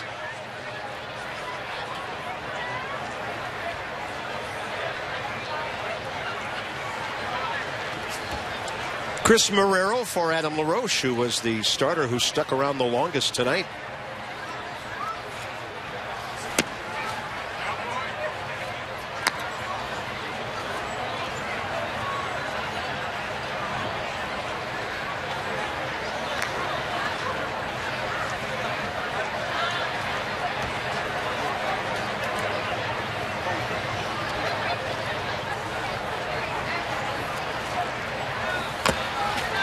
Bunt attempt and a bit of a stab there by Martinez, the third baseman. I mean, you're laying down a bunt. Obviously, the speed of the runner dictates how fine you have to be with your sacrifice. But ask anybody that sacrifice bunts a lot. The harder the guy throws, the harder it is to deaden the baseball. And I can't even imagine what it's like to square around against Henry Rodriguez throwing the ball almost 100 miles an hour. I don't think the heart was in that one right there.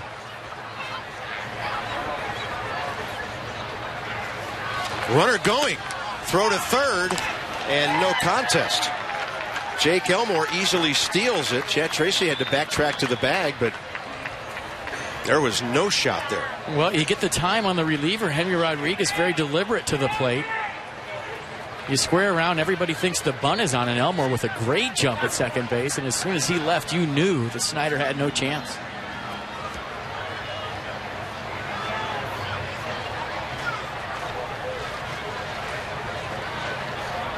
Infield in. Breaking ball low and in. That was a good pitch.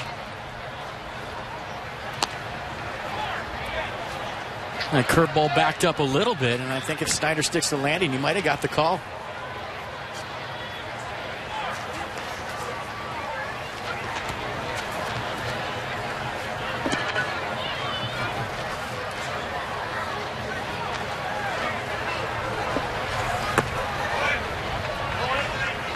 Three and two.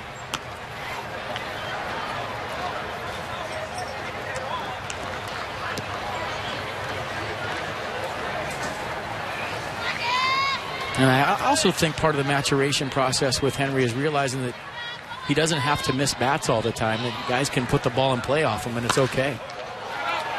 Fly ball to right. Let's see if Rivero can set himself up to make a throw here. He will. Runner will come and stop. And a good, strong one-hop throw to home. Well, that's a great example right there, what I was talking about. 3-2 count. You have a runner on third, nobody out. You'd like a strikeout, but the fact that Henry Rodriguez threw a strike, the guy put it in play, the run didn't score, is a great thing.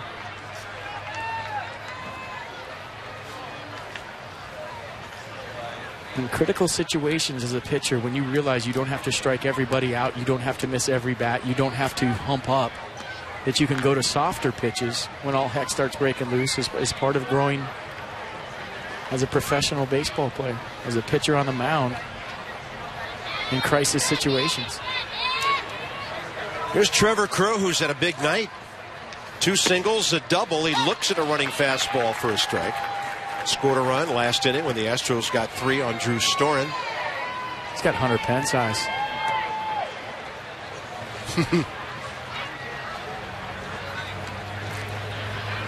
Well, this is a ball club of opportunity. The Astros, he's having a good spring. Came in only at 235, but he's jumped up some numbers tonight.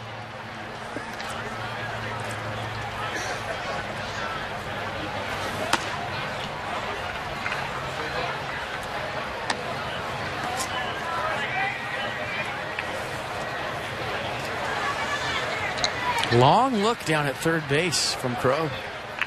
I don't think he'd squeeze. Up by 2 is a good time, but Henry Rodriguez not a good guy to squeeze off him. They have a guy around the plate, and maybe a guy that doesn't throw close to 100.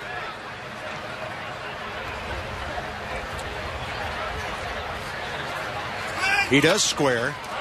Not a suicide. Again, runner just feeling his way down the line, kind of running down with the third baseman, Chad Tracy. But when you put a squeeze sign on as a ball club, I know it's spring training, and I know you're working on things, and this wasn't a suicide squeeze, safety squeeze.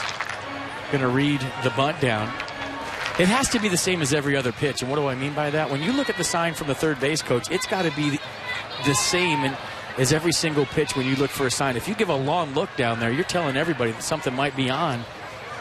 And right there, just the look by Crowe and how long it took, you had a feeling something was up. He'll go with that one and foul it away. And it's so CIA at this level. You have coaches looking at third base coaches. You have half the coaches looking for the batter for an answer to the squeeze sign. And with so many eyes on you at the highest level, you have to make it look like every other pitch if you're going to pull it off.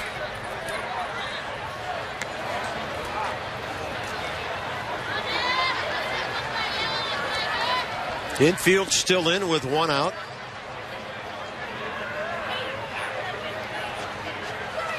Rodriguez, another fastball away, and Trevor Crowe just spoiling it.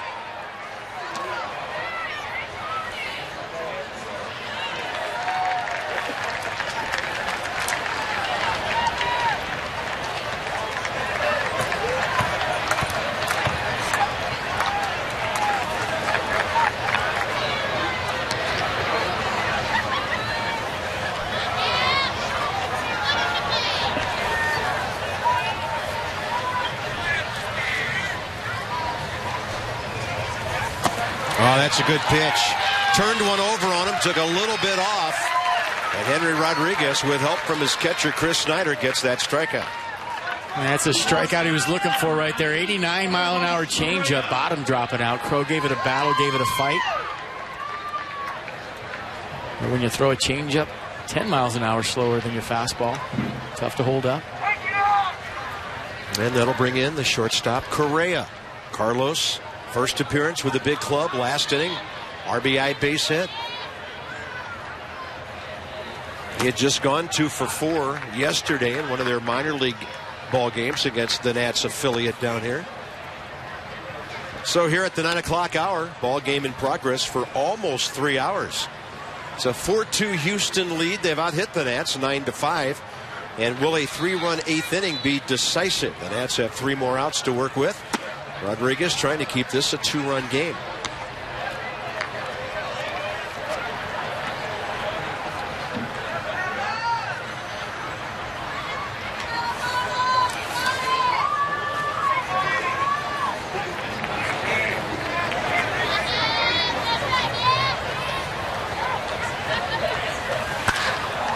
Jammed him. Good job by Henry. Under this one is Lombardozzi, and Henry Rodriguez will pitch around that two-base error. Bottom of the ninth ahead. The Nats need a couple to keep things going.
This one, Carlos Correa, pretty impressive debut with that base hit in the 8th for an RBI.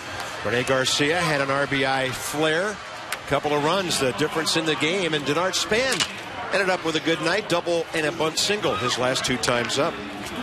Good to see the leadoff man, D-Span, having a nice night. Davey Johnson pumped that his leadoff hitter got on a few times. As we go to the 9th, same pitcher for Houston, as Edgar Gonzalez came on in the 7th inning. And he's trying to nail it down basically for himself. He'd be the winning pitcher here. The Nats will have Chris Marrero leading off after he came in to replace Adam LaRoche. Then Steve Lombardozzi, and then Chris Snyder.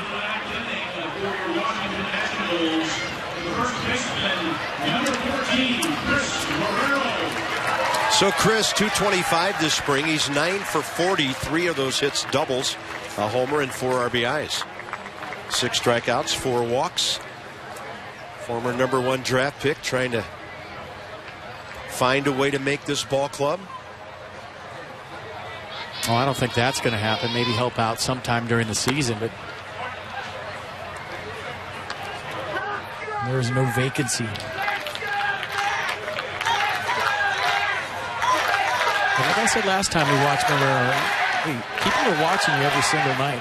If you're a big league guy and you can help out a big league club, you're not going to fall through the cracks. It ain't going to happen. Well, ball clubs like Houston, they're on the lookout for everybody. Chris hit 248 in his major league debut 2 years ago in 31 games, 109 at bats. That's a good breaking ball in there. Sort of frisbeed its way in there from Gonzalez. He was in his 3rd full inning of work here. But he got on the Astros unis. I like him. I never liked the red, the kind of brickyard red that they wore. They've kind of gone back to their roots a little bit with the navy, the orange, and the trim. And Marrero is gone, and that's strikeout number 2 for Gonzalez. And if you look at the regular season unis, they're real classic. And just the piping around the collar, Houston across the front. You know, and to me,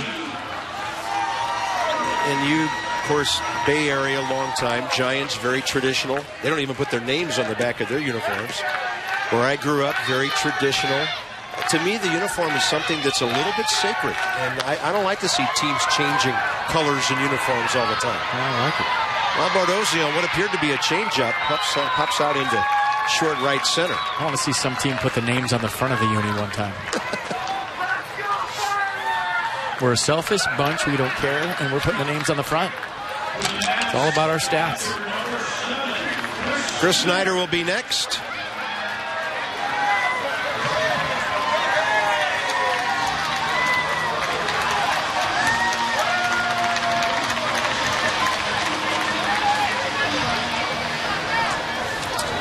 Well, we hope you have enjoyed our evening together. We certainly enjoy it. Now we've got a couple of day games for you. Next week, Friday and Sunday. Tigers and Braves.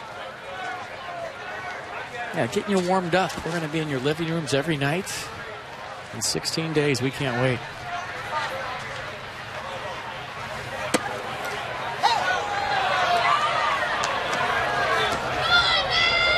And we appreciate the fact that you welcome us in there.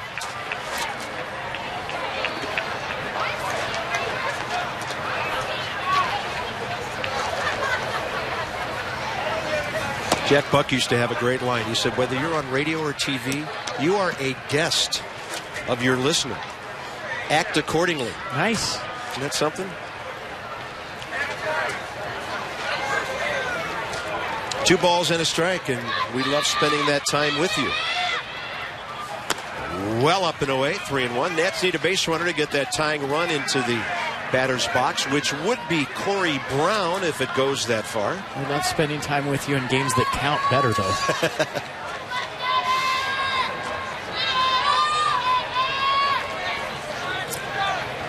Snyder, 0 for 1 with a walk.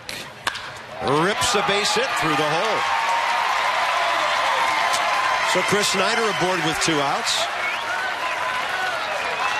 With Yuri Perez in the minor league camp, nobody to really pinch run for Chris at this point. But he's not the tying run anyway, so we'll see what Corey Brown can do here. Corey Brown this spring, 271. He's 13 for 48, 3 doubles, a triple, and 2 RBIs. Well, this is one if you got any pop, and we all know that Corey Brown does. You're thinking one thing. Tying this game up with 1 swing. Homer and 3 RBIs in 19 games last year. And a big floating breaking ball well inside. Matt saw him for the first time for just 3 games, 3 at-bats at the tail end of the 2011 season.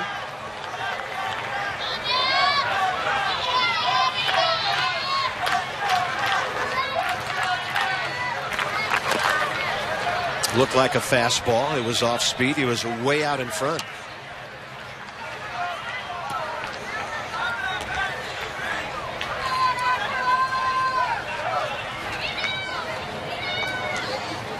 Tomorrow at Lakeland, Ross Detweiler against the Tigers. Back Monday here, Jordan Zimmerman against the Tigers. And we will see you against the Tigers next Friday. Off-speed pitch, a beauty at the knees, outside corner. And the Nats are down to their final strike.